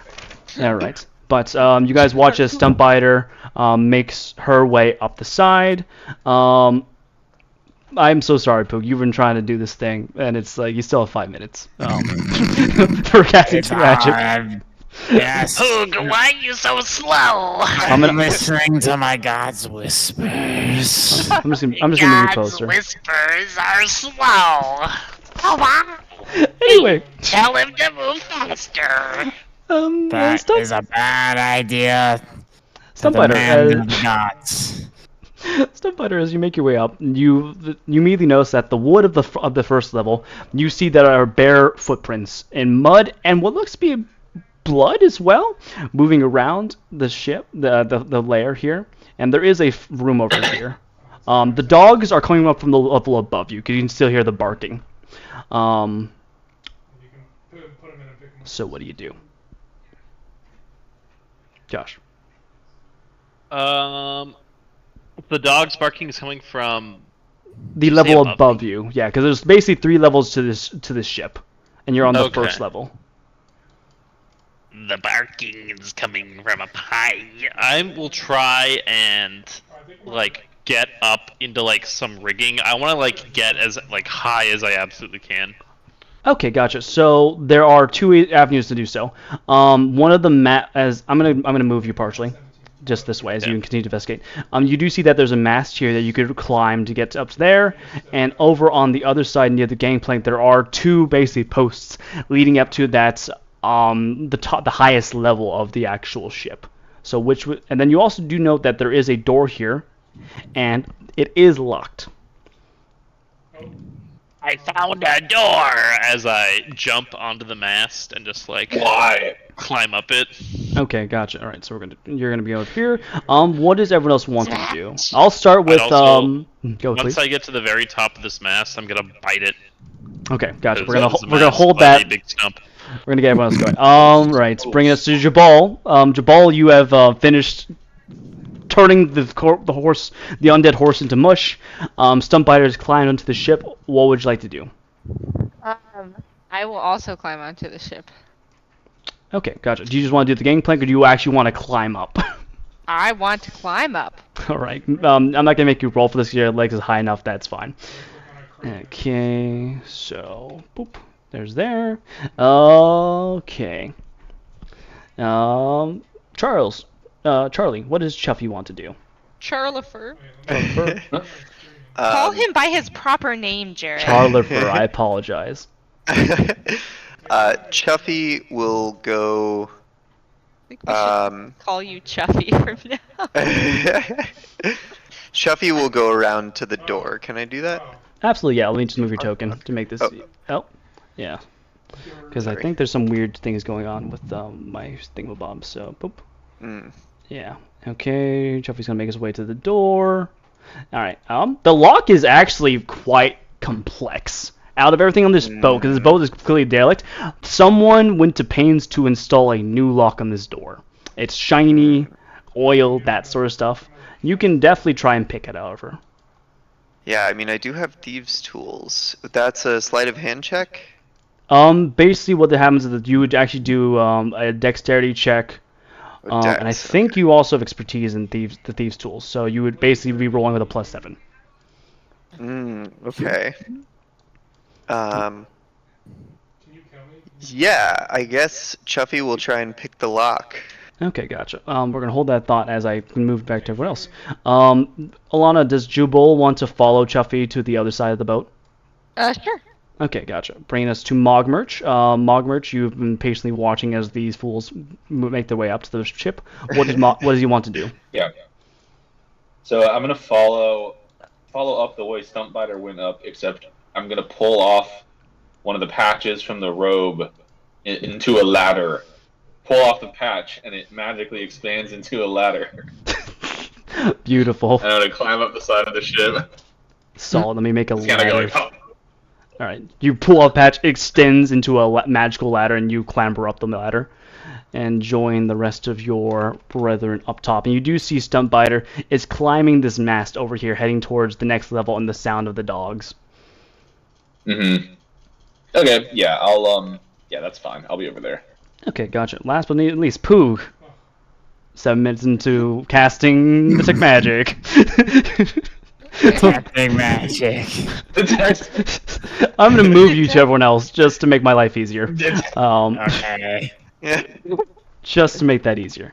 Okay, sounds good. All right. Stumpbiter is going to ascend up to 20 feet, and this is where things get a little weird. But then Chuffy, can you please roll for me that check? So it's D20 plus 7. These tools. Yes.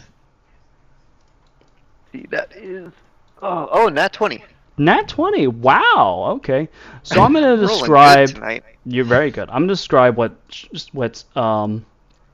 Stumpbiter sees first. Stumpbiter, as you ascend up to the rigging and bite the mast, you do see that there are 2 dogs over here, chained up, growling and barking, and when they see you, they begin to bark as well. The chains that they have only allow for them to move basically 5 feet around where they're currently at. So they immediately go to the edges and begin to bark and yelp at you. From there... One sec. Yeah, let me just finish up what else. Okay. Yeah. So you are not at the top of the rigging, however, because that requires you to get to 30 feet, where you do see that there are 2 platforms on either mast. So there's a ladder here that leads to that place with the smoking chimney. But we are going to go back down a level quickly, as Chuffy, with the help of our boy Stank Rush, the loyal spider, does unlock the door. And you are able to crack it open just enough, as I quickly change a couple things. I wouldn't know what you should do. And as you look inside, you see the air. You are immediately assaulted by this air, which is thick and close, stinking of swamp and sweat, with a thick, glistening layer of mud on the floor of this room, with swabs of oily fungus clinging to the walls. Even more dangling decorations of goblin bone animal fetishes hang from the ceiling on lengths of sinew here, and what appears to be a nest made of rags, sticks, and mud and cast-off bits of clothing lies against the westernmost wall. And right across from it is a bed of hay as well. In the bed of hay you see is a giant toad sleeping, eyes closed, and looking at this nest over here, you see the feet of a goblin sticking out.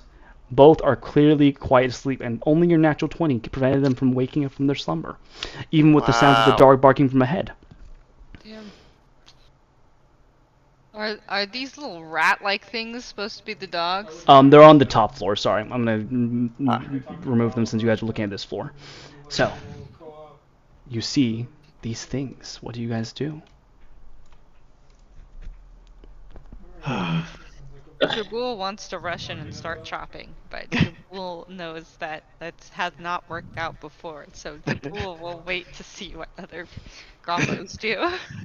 Okay, so Chuffy has an idea. Chuffy Careful, turns to those can be Jabul. dangerous. Chuffy turns to Jabul and says, Jabul, how confident are you that you can hold a door closed?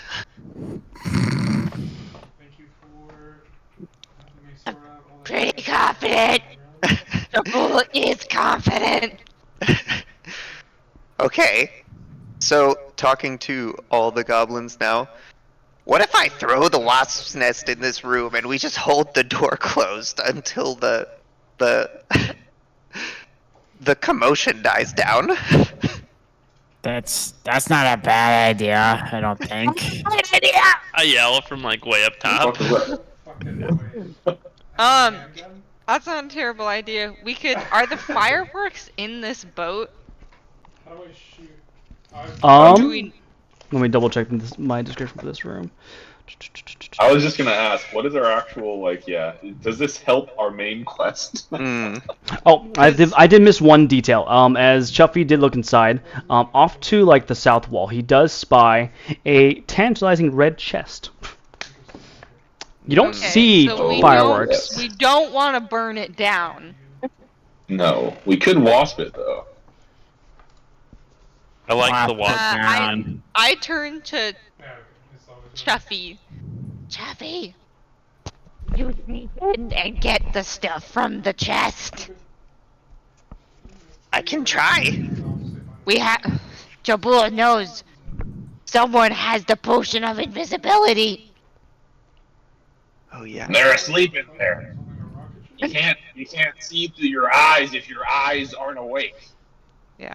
So meta, we could use the invisibility on Chuffy. Chuffy could go in and try to steal stuff from the chest, and then if that doesn't work, we should wasp it. Mm-hmm. I'm gonna kill these dogs! I say as I'm like still climbing. Go kill the dogs. That's a great idea. Silence them. All right. I will give Chuffy the potion of invisibility. Salt. Make sure you drink it all in one go, otherwise you might get Half invisible. yeah.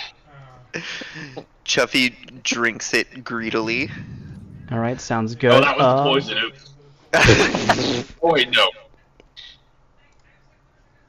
Okay, so visibility.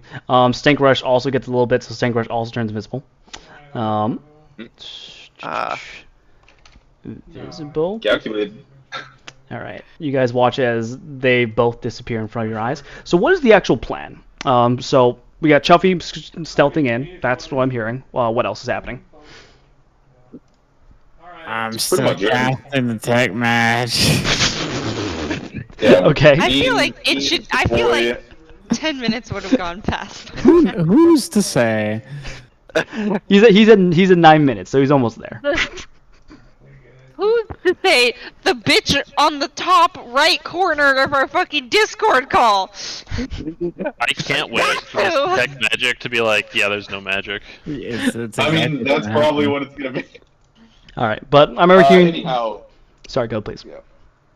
We're just, I think, Jubal early, and we're just gonna wait.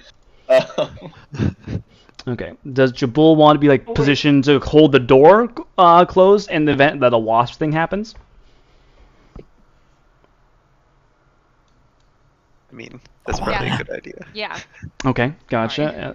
All right, and then everyone else is going, and then Stumpbiter is just climbing up and just looking at these I'm dogs. climbing up, and then eventually I'll shoot those dogs. All right, so I will take a moment to go back up to the top, as you do, as Stumpbiter does ascend to the final platform, clamber upwards. And in the rigging on your platform, you do see that there's actually some things here. You find a half-finished bottle of grog and 3 designated candles. So you do find fireworks up there.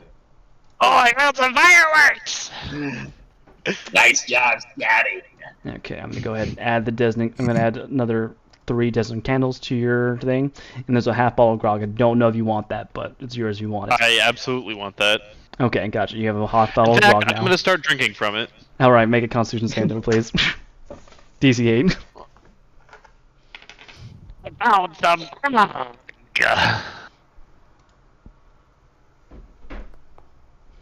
Simple. Tastes terrible, but it's fine. It's liquor. But we're gonna go make our way back down to the ground. Okay, so Chuffy, as the door creaks open, you are invisible with Stank Rush on your shoulder. Go ahead and make a stealth check. It is an advantage because you are invisible. Cool. That is whoa. 6. 6? Plus, wait, 6 plus 7, 13. 13. Okay. Alright, you creep in, very silent, make your way to the chest, and get it open. And inside the chest, what the fuck do you find in there? Okay.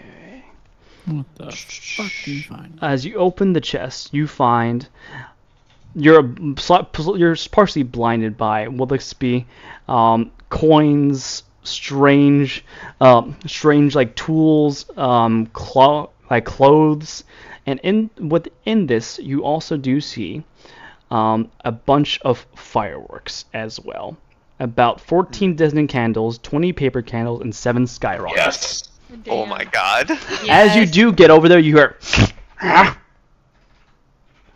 You hear what? You hear a snort from like the nest, and you do see someone whisper, "Someone's around here." And you guys watch as as a goblin rises from the nest. Their mouth is much wider than it should be, and within there's like this mishmash of sharp teeth, like shark teeth. And there's like a leather witch's hat on top of their head, and on several different strings you see is like basically dried out goblin ears. As this goblin Vorka, the cannibal, looks around. Why is my door open? What does Jeffrey want to do? I call him Jeffrey for half a second. Jeffrey, what do you want to do, So, Jeffrey? I can't fit any of those into my bag, right? Unfortunately, not with the wasp nest. You can grab like Yeah. two. You can grab like I would say you can grab about 5 of the fireworks and carry them in your hands. But then that keeps your arms from like being able to draw your weapons. Okay. You can also drag the chest because you kind of test the chest. You would be moving at half speed, but you can drag the chest out if you want. In the darkness. I have something I want to do as well when he's done. Sure. Actually, I would, if I could interrupt this action. Yeah. Because we heard the person walk up and start talking. Mm-hmm. I'm going to take my potion of speed and give it to Jubal. Okay. And just motion in a violent drinking gesture, probably hitting myself with the potion on my lip, probably smashing a tooth or two. I'm going to give that to you. Sounds good. I just gave the item to Jubal, so it should be within the inventory. Nice. I will. Let's see. I'm also going to give them the potion of growth. Nice. Beautiful. Sounds good. Very fast, very big. All right, so Dope. both items are within your inventory now, Lana. Would you like to drink both things? I would like to hold an action to. Can I use an action to drink something and a bonus action to drink another thing? Sure, yeah. If you want to do Okay. both. I would just like to prepare to drink both of the potions if and when we roll initiative. Absolutely. Gotcha. Okay. All right. So we got Charlie still figuring out. Mom, which is right there. I'll do Pook last. Josh, Stumpbiter sees the dogs. What is she? What's her deal? What is she doing in all this? Yeah, what the fuck, dude? Stumpbiter has achieved her lifelong goal of being able to be Kill dogs. the highest being in existence at the top of this mast, and she looks down at these dogs with disdain as they are chained, and Stumpbiter knocks there and goes, "You can't do anything, dog, you are chained like a..." And I shoot one. All right, so you're gonna shoot them, and then let's see, Love for Poog, Charlie, what does our boy Shuffy would like to do in the midst of this chaos? All right. Do I have time to throw the wasp nest and load the fireworks into my bag? I will say, yeah, I will not. I will say you won't be able to leave the room immediately. Okay. with that, if that's okay with you, because then we'll go basically into Yeah, yeah. combat. Right. Okay, actually, okay, how about this? Can I Mhm. very gently place the wasp's nest down in the room? Because this is dark, right? It is, but one note is that goblins all have dark vision, so Oh, they can see right, perfectly. right. Yeah, so even though there's no like windows near, she can see whatever happens. Another note Okay. is Chuffy smart enough to realize this? I'm gonna quickly roll something. That's a good point. Yeah, Chuffy is smart enough to realize that if he sets the wasp nest down, it will no longer be invisible. So a wasp nest will appear by itself once you stop touching it. Just. Kind of fucked myself with this wasp's nest. No. Okay. So Hold on. I'm having difficulty. I'm gonna say, can Chuffy place the wasp nest behind the chest so it's not visible to the cannibal goblin? I'm sure. Yeah, go and make a sleight of hand That's check a good because idea. it is a Okay. gap, and so this is you trying not to disturb the wasp. So make a sleight of hand check. That'll be a DC 13 check for us, please. Okay. Oh, okay, 15. 15. All right, you set down the wasp nest and begin to slowly put fireworks into your bag. You can get about half of them, just because there is like There's a there's lot. there's 31 fireworks. So you can get about maybe like 15 in your bag. Okay.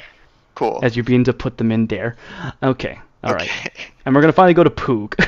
Poog, your detect magic finally goes off. Yes. You do sense magic above you, actually. 2 sets of magical effects from there, and you do sense magic emanating from inside of the room of here. Please make an Arcana check for me, please. You Get got it. detected. You've been detected. I could say magic. Arcana. Yeah. 14. Oh, so close. Okay, 14. so first thing you sense the invisibility. So you're okay. They're still invisible. You sense lighter energies emanating from what you think is Vorka, which are like potions, essentially. Above, what you sense are essentially, you think it's like it's some kind of trigger on 2 specific things above. And as you're trying to think about this, you hear the twang of a bow, and Stumpbiter shoots an arrow. So Stumpbiter, please roll for attack for me, please. You got it. Sniper! We're under fire! 17 definitely hits. The dogs have an armor class of 12. That's a 9. You plug one of the dogs in the head and go. Woo! And with that, And then go ahead, please. I will. Is it still alive or no? Oh, it's dead. You plugged it right in the head. It just drops into the. Another filthy dog where it belongs. Yeah, we're all cat I people. don't know This about voice this, matches but- your soul, Josh. New character voice unlocked. All right. You doing anything else? Oh, I'll shoot the other dog. Okay. With that, I will say that Vorka's like, my dogs. Who's there? So I My will. dog. So I will like to ask everyone for initiative checks. Okay. Your doom is In that case, I will drink my potion of speed and potion of growth. Sounds good. Oh, I got 20. Oh shit. Okay. Okay, I think it's enlarge and basically haste on Jabul. I got 15. Okay, and then haste. Jabul. So Jabul is now. See, I think for enlarge, do you go up like 1 size or 2 sizes? It's fun. It's 1. It's 1. Yeah. Okay, so you go up to a medium-sized creature. Yes. Hell yeah. Hell yeah. I'm the size of a Longshanks. Yeah, you're right. You're like Jabul was. I think his description is he's actually one of the shorter goblins, short, Yeah. squat king. So he goes up to like a So decent 6 feet. I'm the size of a short. I'm as tall as Brian. What the fuck, dude? Anyway, Okay. What was Mogmerch's initiative? 14. 14. Can I get Poog, Eric? Berg was 7. 7. I need to roll for Scabbers. I was dang for a second. Lord Longtongue is gonna be disadvantaged. That's voice. That's less Yeah, like it's- Vorka throaty. is good one, normal. Okay. Let's do that. Charlie, what did Chuffy get? 20. 20. Solid. Okay. Jabul got 15. And then Jabul got 15. Sounds good. We'll start with Chuffy. Chuffy, your bag is filled. Sorry. I will start with combat music first. Goblin time. Goblin time. All right, Chuffy, you You are will die. still invisible. Your bag is now filled with 15 fireworks. You do know that Vork is looking at the door, not at you. So far, you have escaped notice. What would you like to do, sir? I'm gonna move to here, right outside the door, Okay. and Gotcha. then I think I'm gonna use a dart on the wasp's nest and close the door. Okay. Solid enough. Yeah, go ahead and roll for it. Yeah, go ahead and roll for that. It's going to be a disadvantage since it is behind the chest, so you have to weirdly angle Oh, it. right. Right. But it's, Okay. it's an AC of 10, so... And you're Okay. rolling at a +5, so go ahead if you'd like to do so. Okay, disadvantage. Oh, Yeah, 9 plus 5. 9 plus 5. Before we continue, one last thing is that if you do attack, invisibility ends. Is that still something you still want to do? Yeah. Okay, gotcha. Yeah, let's do it. All right, you creep to the door, looking back at Vorka. She has not noticed you. You take out your dart and, like, underhand toss it. Goes an arc, hits the nest. You're bzzz, and as you fade into view, you close the door. So let me go ahead Brilliant. and get rid of your invisibility. And you hear, The smartest goblin of all time. Dragon, what the I have fuck? a pretty. Oh no, I have a decently high wisdom. It's like, what the hell? What are these? Oh fuck! Wasps! No! All right, what's that? I need Keen him. tactician. Keen tactician. All right, beautiful. So there's that. Are you holding the door? Or are you just closing it right now? I guess I'll hold it. Okay, gotcha. Hold the door. Hold the door. Hold the door. Hold the door. Hold Solid. the door. Okay. All right. Well, that is Chuffy's turn. That's going to bring us to Vorka, who is going to go ahead and take 1d4 points of damage as the wasps descend upon her, and she screeches. She takes only 1 point of damage, but with that, she's like, "Ah, my dogs, Are they- my things." Oh, well, yeah, they are. She needs to make a Constitution saving throw. Thank you for reminding me. She rolls a 2. She's now poisoned. She's like, my things, my dogs. Someone's fucking with me. And you guys hear her begin to chant underneath their breath, and I will quickly ascend to the top for a second. Stumpwood. I say, no, Stumpfighter. You watch as the dog over here, the leash unshackles.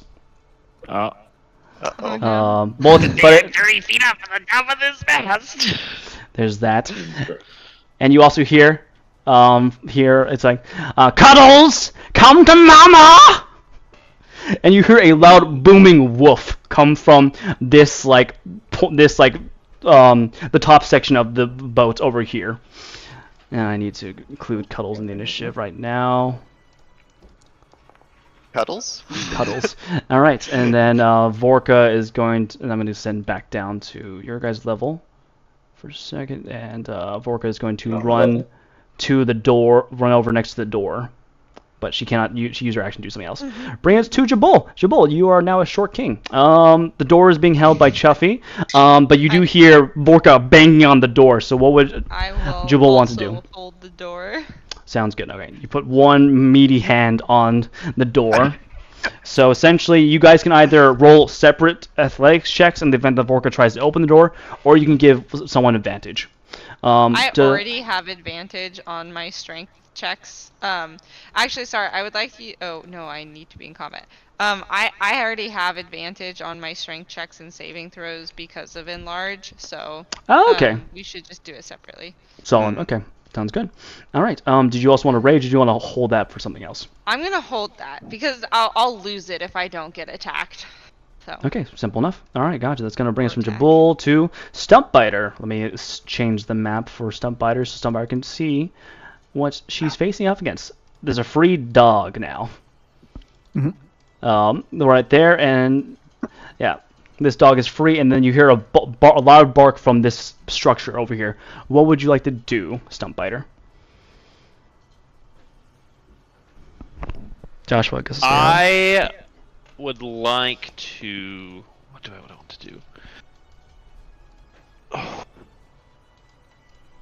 How much damage do these fireworks do? Only 1?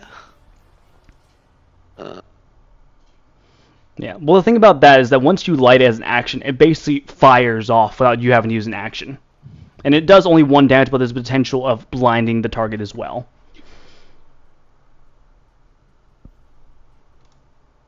Okay. Dog, your death is next! And I fire at the other dog. Alright, sounds good. Go and roll for attack, please. 18's going to do it. Go and roll for damage, please. That is 7 as you plug this dog in the skull, and it drops down dead as well. Another one sent to the grave. My grave. That's my turn. Okay, that's going to bring us to Mogmerch. Mogmerch, the door is held. Yeah. You do see a bag full of fireworks, which is good. One short king and the rogue is doing that, so what would Mogmerch like to do? Yeah. Are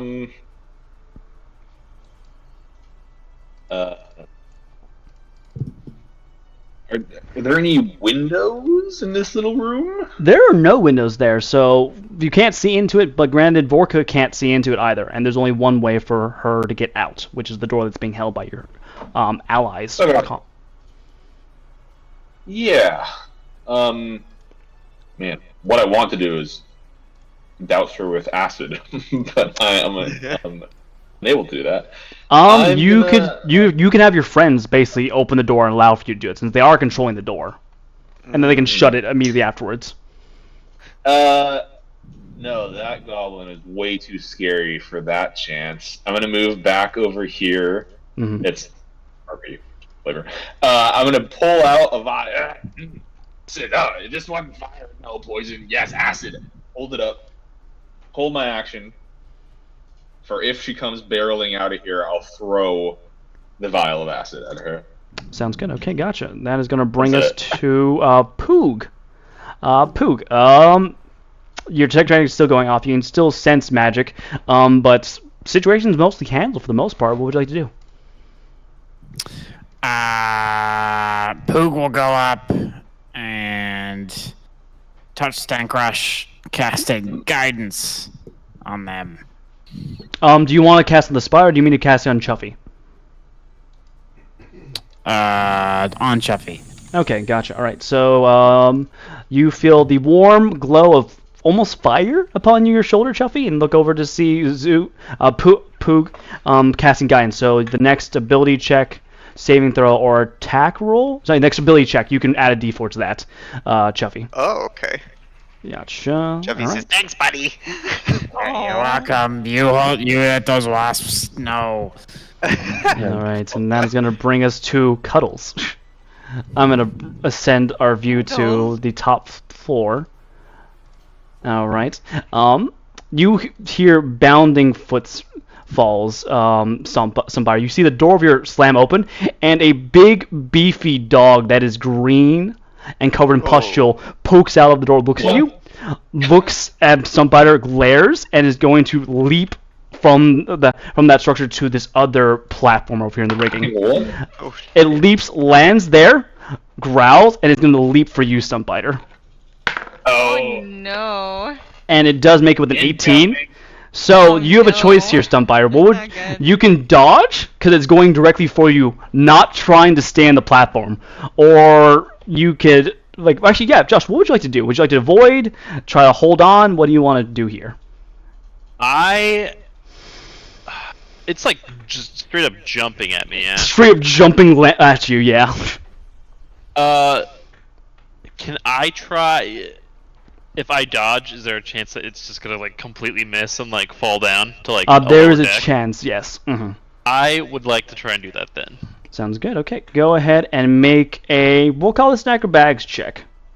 All right, I'm gonna like as I see it, I'm gonna like try and like drop down, bite onto like the wooden platform, and like hang on with my mouth. Okay, sounds good. They rolled a 12.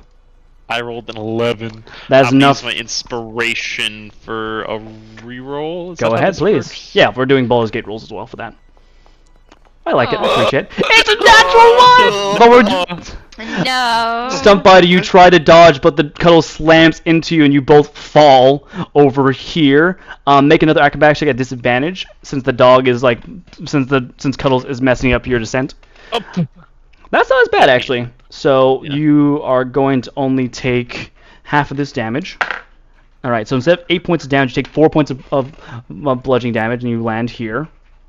You are still prone, however, but it could have been worse. And Cuddles lands right there. Cuddles needs to roll. Cuddles lands with a natural 20 right next to you, completely unharmed, and lets out a bellowing bark. Very well. Right. Okay, I'm going to go ahead and change the view again. Beautiful. And that is going to bring us to Lord Longtongue, who is going to rouse from his slumber, and that is his turn. He's a slow boy. Takes time. Brings us to the top of the round with Chuffy Lickwound. Chuffy, you do hear Vorka clawing at the door, but she has not opened yet. What would you like to do, sir? You'll also see there's an enemy within attack range over here. Yeah, I'm probably gonna disengage from the door. I'm gonna be like, Jabul, you got this, Hodor? Jabul's got this! And I'm going to move up to the Hound, and I will do sneak attack. Wait, can I sneak attack with any weapon? It's a finesse weapon, which I think works for both the darts and the daggers and your broken dog slicer, so yes. Perfect. Then yes, I will use the broken dog slicer and do a sneak attack. Okay, right. First thing is I'm going to roll a flat check, because this is a dog. So unfortunately you do not get advantage on this attack, because your broken dog slicer is broken. But actually, right. I'm going to pause it. I'm going to stop and slow my roll. You do have advantage because you are technically flanking with Stump Biter. Oh. So go ahead and roll for attack. That's you're trying to meet or beat an armor class of 12 from Cuddles. Gotcha. All right, 19. 19's definitely going to hit. Gotcha. All right. And so the broken dog slicer, you roll a 1d6 plus 3, and then you roll another d6 for the sneak attack. Okay, cool. So, let's see, we've got a 6 and a 2. So that's 8 plus 4 is 12.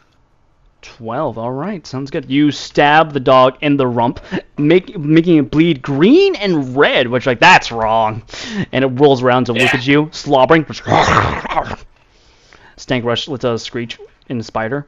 Okay, but also you do have, as a goblin, you do have Fury of the Smalls. So you can apply extra damage equal to your proficiency bonus if you want to this attack. So that'll be an extra 2 if you want. Let's do that. All right, you spit on it for another 2 damage. Grievously wounding Cuddles. All right. Semi-acidic spits. I think that's it, unless you want to prepare a potion or drink one, because the bonus action drink a potion. I think I'm good. Wait, well, let me just read the fire breath rules. Okay, so that's only on one turn, right? Yeah, you wouldn't be able to 3 use. times. Okay. Yeah, you wouldn't be able to do it this turn because you would have to use your bonus action to drink the fire. But next turn you'll be able to use that breath attack. Gotcha.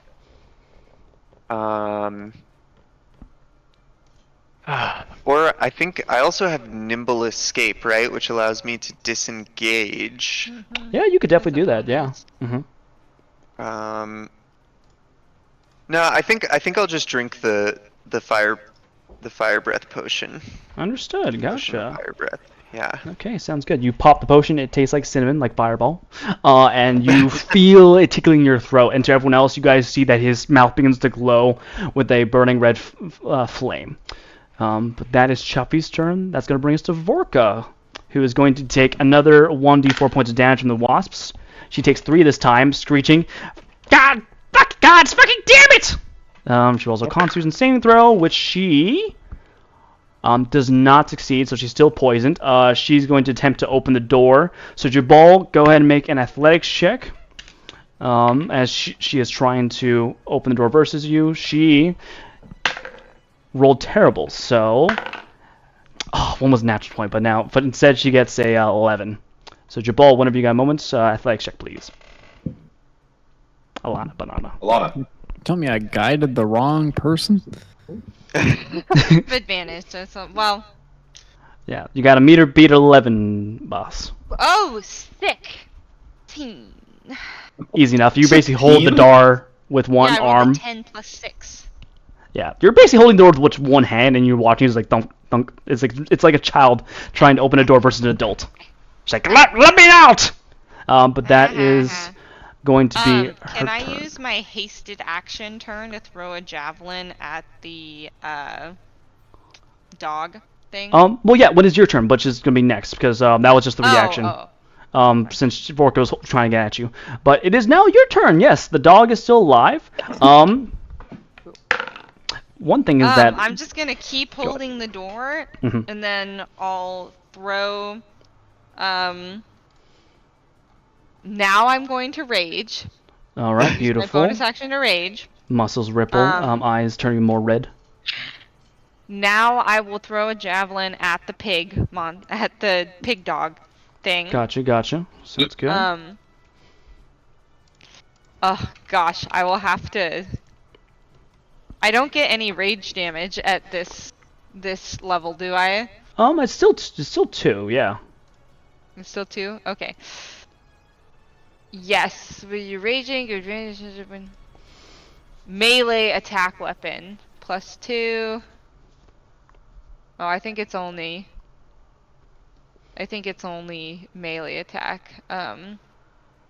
So I guess I don't want to waste my rage. Scratch that. I'm not gonna rage. I'm just gonna throw because it's not gonna do anything for a ranged attack.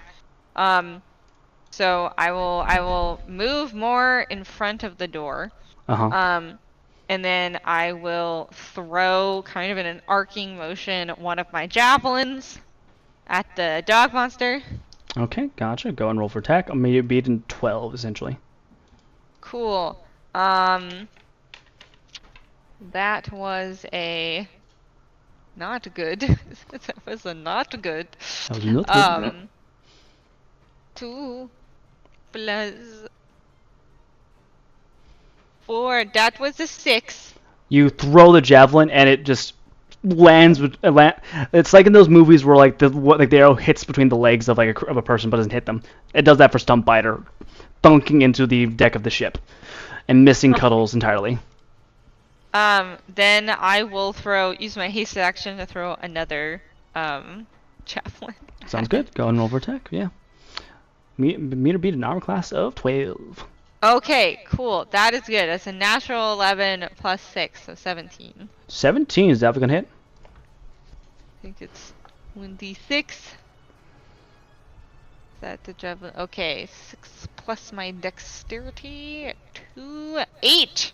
8, alright. Damage. You chuck the javelin. It slams into the meaty back of this dog, and you watch it goes limp. However, Mogberch and Poog, you guys notice that the flesh around the wounds are just bubbling. Weirdly, like that's bizarre. Bubbling dogs? It doesn't know. But Jabul, That's not good. Is that the end of Jabul's turn? Yes, that's the end of Jabul's turn. Bring us to Stumpbiter. Stumpbiter. The dog in front of you is dead, but now that you hear your comrades yelling, the dog's flesh is bubbling weirdly. What would you like to do, Josh? Oh my god. feels so high. That sounded like it hurt Josh to say. Kind of You'd did. think so. And I'm gonna move around here. Would you like to stand up? Yes. Yes, All I right. would. Gotcha. So I think that's gonna Mosey be on over. 10. So you have another 5 feet of movement. All right.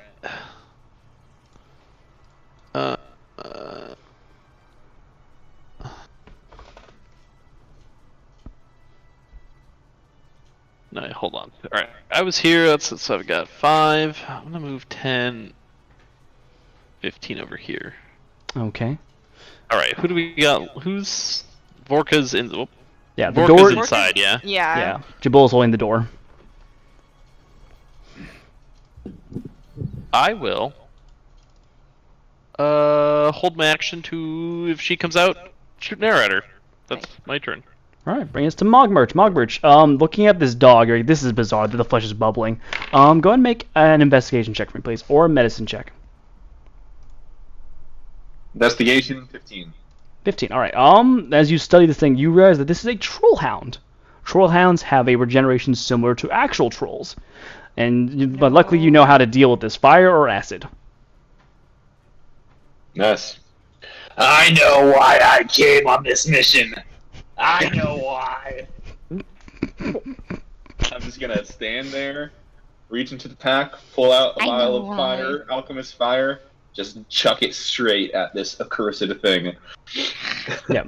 Basically, it's the middle of regeneration, so you toss it, it explodes and bursts on it, and you hear the flesh begin to coil and blacken, and the bubbling stops as the town dies fully. You failed. You lost. Trash talking it. Said non-sentient troll dog. Okay, I mean, shit, I'm here. I'm gonna stay here. Gotcha. All right, that's gonna bring us to Poog. All right, Poog. All immediate enemies are dead, but the door is still like banging sounds and shit going on. So what would Poog like to do? Pooh's gonna do similar things. It's gonna walk up over here, the space button. There we go. And guide Jabul. Sounds good. All right. So unfortunately, Chuffy loses his guidance, but Jabul gets guided instead. Chuffy, no. And then I'm gonna hide behind the corner and hope to not get seen. Not that I could take the hide action or anything, but man, the space button really doesn't work. Thank you. I think it's just might be just the fact that Dogfinder's also fucking it up. All right, that's gonna bring us to Lord Longtongue. Jabul hears feels the ground shake as if a giant hop. Oh god. And I need to get rid of this just so I can remember what I needed. Lord Longtongue is going to slam its shoulder into the door and say, "Yes! Open the door for mommy!" So can I get an athletics check from Jabul, please? Oh, that's actually better. I rolled a 17. I rolled a natural 20. Doesn't matter. You do have to put your shoulder in brace as you feel the weight of this toad slam against the door, which is buckle for a moment, but the door is still closed. You're like, God damn it! And that's Lord Longtongue's turn. Bring us to the top of the round. All right, what do you guys want to do? Sorry, Chuffy. What does Chuffy do? He's got his things. The door is still being held. The troll town is dead. What would Chuffy like to do, Charlie?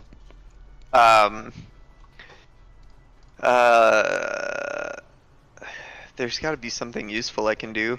Oh, can I have Jabul open the door for a second and breathe fire onto the The enemies? yeah. Absolutely. I can. If you go up to like the northern space here, and then the way it happens, you can get both the frog and Vorka possibly. Nice. Yeah. All right, sounds good. Okay, with that, Jabul opens the door. You unleash the breath upon them. Okay. Is there an action? Bernie. I think it's a bonus action for him to do that. Really? Yeah, it's just a bonus action to breathe. Okay, so I need to roll a dexterity saving throw for my folks. Is there an action economy for me to open the door, like my No, reaction? nothing like that. The reaction's basically if you want to keep them. Actually, no, nothing for that. We're not gonna make this more complicated than it needs to be. Vorka fails her save, and Lord Longtongue. actually succeeds. All right, so that's a total of 15 points of fire damage to Lord Longtongue, and it's sorry, no, 15. It's 8 because it's 7. Sorry, and then Forker's gonna take the full 15. I'm gonna quickly see if to roll. The wasps do leave, but then they get immediately incinerated by the fire breath. So no more wasp damage from them. But then you pull up the door and Forker's just screeching as she got pretty fucking burnt up. She's, from what Chuffy and Jabul said, she saw she was covered in wasp stings and she was pretty burnt up by the flames. Technically, Chuffy still has an action if you'd like to do something. I don't know. I don't know. I'm what else. gonna say off turn. Leave the door open. We've almost. Yeah, that's true. Actually, Gotta leave the door open. Such a different tone from this, but similar words. All right. Yeah. Nalana, does Jabul want to open the door and just allow for attack Yeah, to I'll happen? leave the door open. Door opens. All right. So you do see a target in the form of Vorka right there. oh yeah, I guess I can sneak attack, right? You can, yes, because Jabul is there, so sneak attack procs by an ally nearby or advantage on Yeah. attack rolls. So go ahead and roll. Stinkroach is going to give you advantage because Stinkroach is a good spider. Wow, what a good boy, girl. Alright, That's lad. 12 plus. What is it? 12 plus 5? 12 is 5, yeah. Yeah. Yeah, And that's I'll self. just go with the hit. regular dagger. Sounds good. Okay, go ahead and roll for damage, which is 1d4 plus 3 plus 1d6 for the sneak attack. Okay. Cool. That's gonna be. Oh my god. That's gonna be 3 plus 6 plus 3. Okay, how does Chuffy kill Vorka the cannibal? Chuffy runs up and drives the dagger into Vorka's chin. Up into her brain. And says, "Stabby, stabby, stabby." She just looks at you with those eyes, and then you see him go glassy and faded before you pull back and Vorka falls to the ground. And you do hear a mournful croak from Lord Longtongue as his mistress dies. But does Chuffy want to use his movement? Because he does have his full movement if he wants to move. Oh yeah. I guess Chuffy will retreat back just Sounds good. just a little bit. Okay, gotcha. That's To- going to bring us... I can move you. Like here? Okay. Yeah. All right, beautiful. That brings us Jabul. Jabul, Vorka the cannibal is dead, but there's still a giant toad. Yeah, I'm gonna step in on her dead corpse, and then try to cleave Lord Longtongue in half with my horse chopper. Sounds good. Go ahead and roll for attack. The armor class is 11.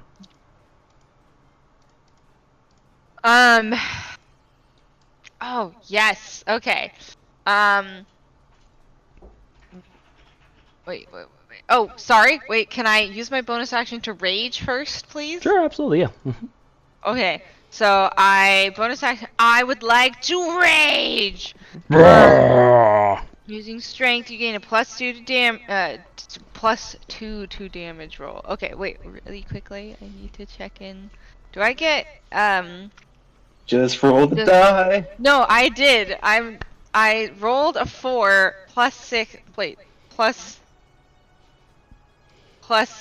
6, yeah, for with for your 10, with but shopper. I will meet the AC if enlarge gives me a bonus. To, I don't Not think to so. I think it's attack. just damage. Yeah, not it's to just attack? damage, unfortunately. Okay, well, You do have. Oh, no, that's right. There's a strength attacks. Yeah. So right, you swing Yeah, and just barely miss the large toad. okay, well then I will use my hasted action to attack again. Sounds good. Go ahead. That's 11 plus 6 is 17. 17. Definitely going to hit. Cool. I don't know what horse chopper. Horse chopper is essentially a great sword. So that 1d12. Or is it 2d6? Okay. 2d6. Six. Okay.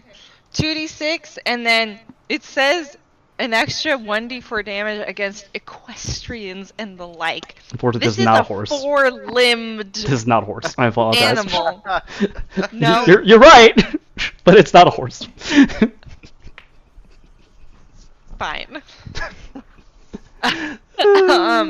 A 7 plus 4 plus 2 is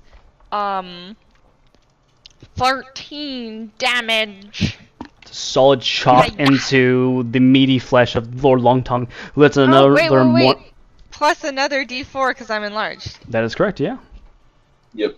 Plus 3! Plus 3 as a meaty 17! thwack takes the toad in the shoulder, going a good like bit into it before you pull it out, leaving an arc of blood into the room.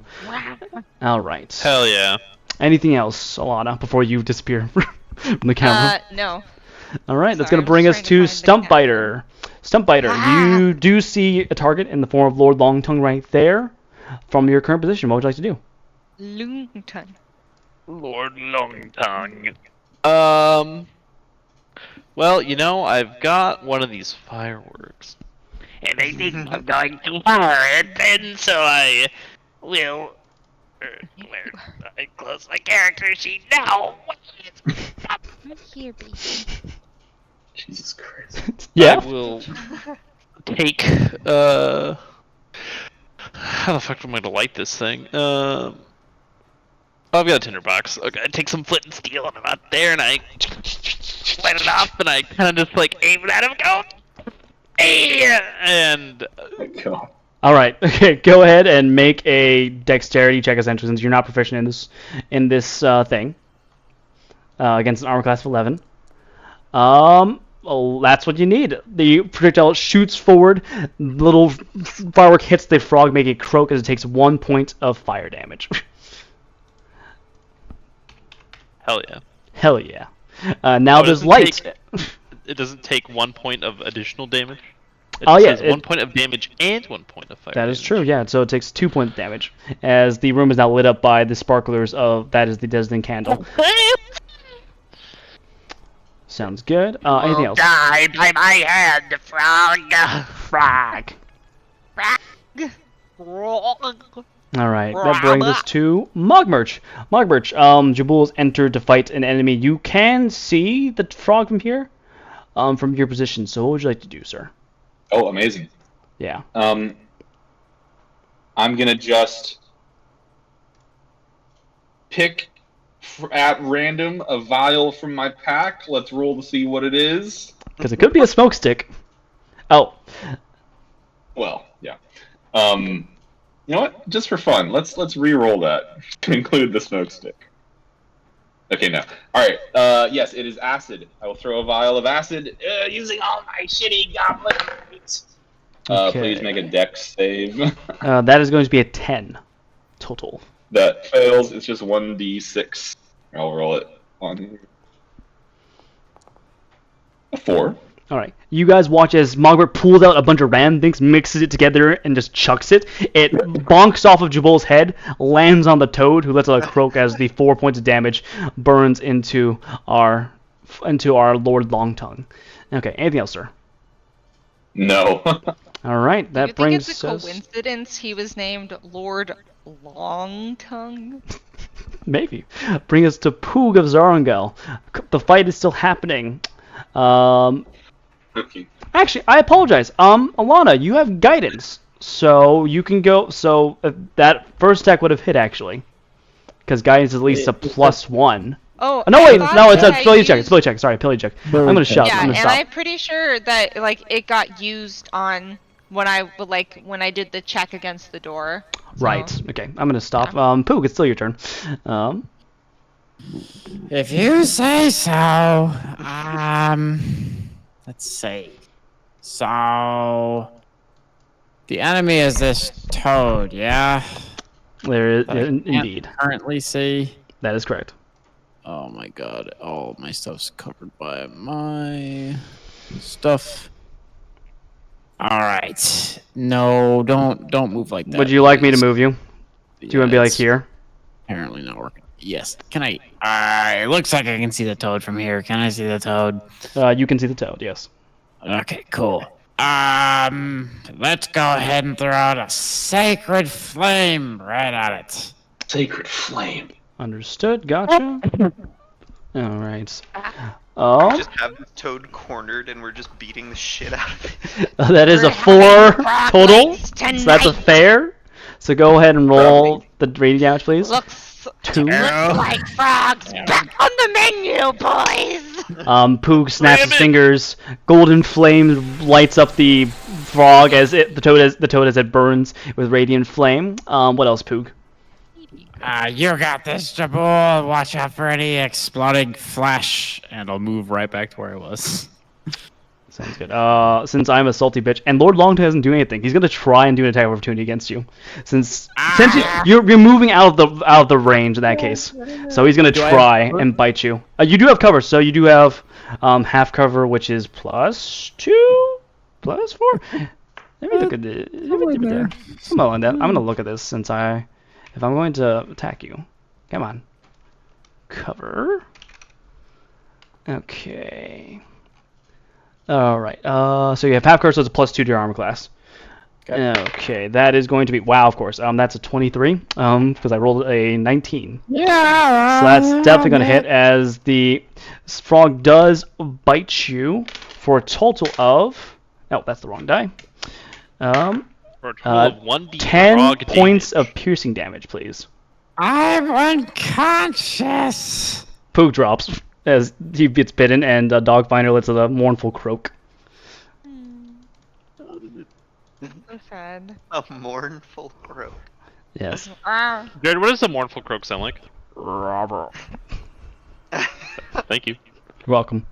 Okay, so you are unconscious and dying. I should actually apply the thing from this.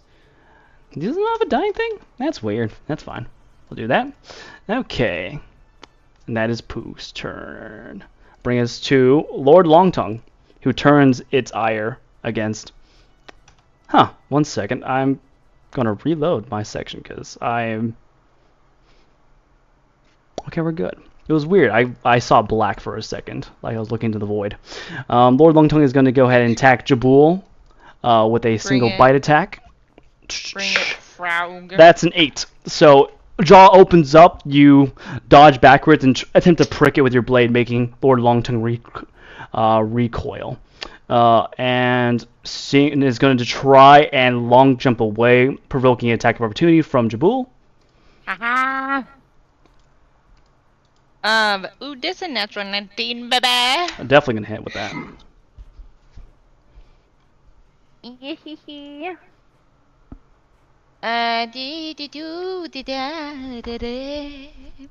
Okay. That is gonna be 8 + 2 is 10, + 4 is 14, + 3 is 17. 17. How does Jabul do this? As Lord Longtongue attempts to jump away, I grab him by the leg and slam him back down on the ground, and then shear his leg off right at the flank, hitting the femoral artery as the crimson blood sprays out into the air. I bathe in the bloody rain as his death croaks. Jesus Christ. Just Me and Tyler Glory. While that's happening, my firework is still going off, so like you're bathing and then like a firework explodes behind you. It's just a little backlit. As this happens, Lord Longtongue dies next to his mistress. Isn't this sexy, Charlie? Just fireworks going up in the distance. And that is the success with the end of that. Mad woman.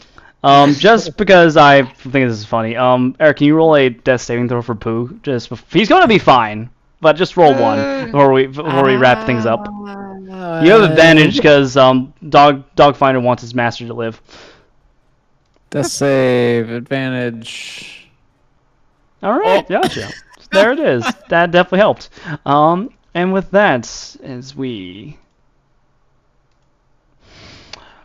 you guys get the rest of the fireworks and also the other loot as well, making Jabul mostly carry it because it's very heavy, and Jabol's a beefy boy.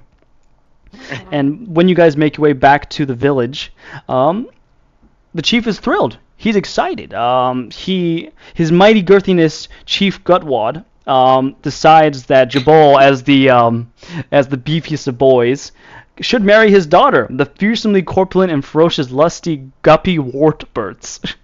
Excellent. Jared. What? I didn't make this.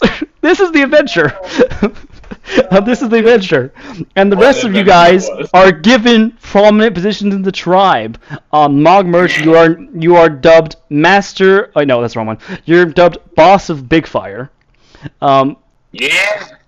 Chuffy is designated head village watcher. Stumpbiter, you are designated as overseer of village stabbings. Nice. Very That's a good. good position. Yurik, you are keeper of the pig pit. Nice. And Jabul is going to be the next chief. He's chief heir. Or, Awesome. I would like to say, as an epilogue, that Jabul does not wash off the frog blood for as long as possible. And when he must bathe, he slowly like flakes it off into a jar that will then sit on the mantle of his goblin chief hut, where he will tell his goblin children about this great fight before shoving them back into their designated cage. Also, he and his wife keep their relationship open for the first several years just because he wants to explore his sexuality and to give them some time to like really build a strong bond, since arranged engagements, don't usually like work out. yeah, that's fair. No, that's fair. That is fair. And that is We Be Goblins. I have no idea if we want to do this in the future, but there are 5 total one-shot adventures for the future. There's 5, and I would- No, I can continue to speak like this. What, I I'm would trying to think. super down. What the hell is that voice from? I feel like I'm stealing it from somewhere. I That's feel a like it's question. one of Bloodso's 40k voices. What is Is it? it? Oh, it sounds like I guess Orlus? Oh yeah, he does kind of talk like this, doesn't he? Yeah, he does. All right, so. Orlus is a goblin? Yeah. Huh. Orlus is a goblin. Cool. All right. Well, We did it. guys, we did it. Well, we did Dude, it in I one feel like this session. is, like the first time a one shot was actually a one shot. I was really trying. I was really I know. trying because we all know what my last one shot did. It turned into a complete three sessions and then a full campaign. So I'm proud of myself. I for that. remember our very first one shot we ever did, Jerry. Wait, which one was that? Your full I campaign? mean, House Snoop turned into like kind of spawned from like that one shot. We did like a Halloween one shot, and we just stuck with that. Oh my god. So that's because that's how like House Snoop Star was like, you know what, this is fine. You guys are now in my version of Asia. We've continued. Yes, I remember that, my version. I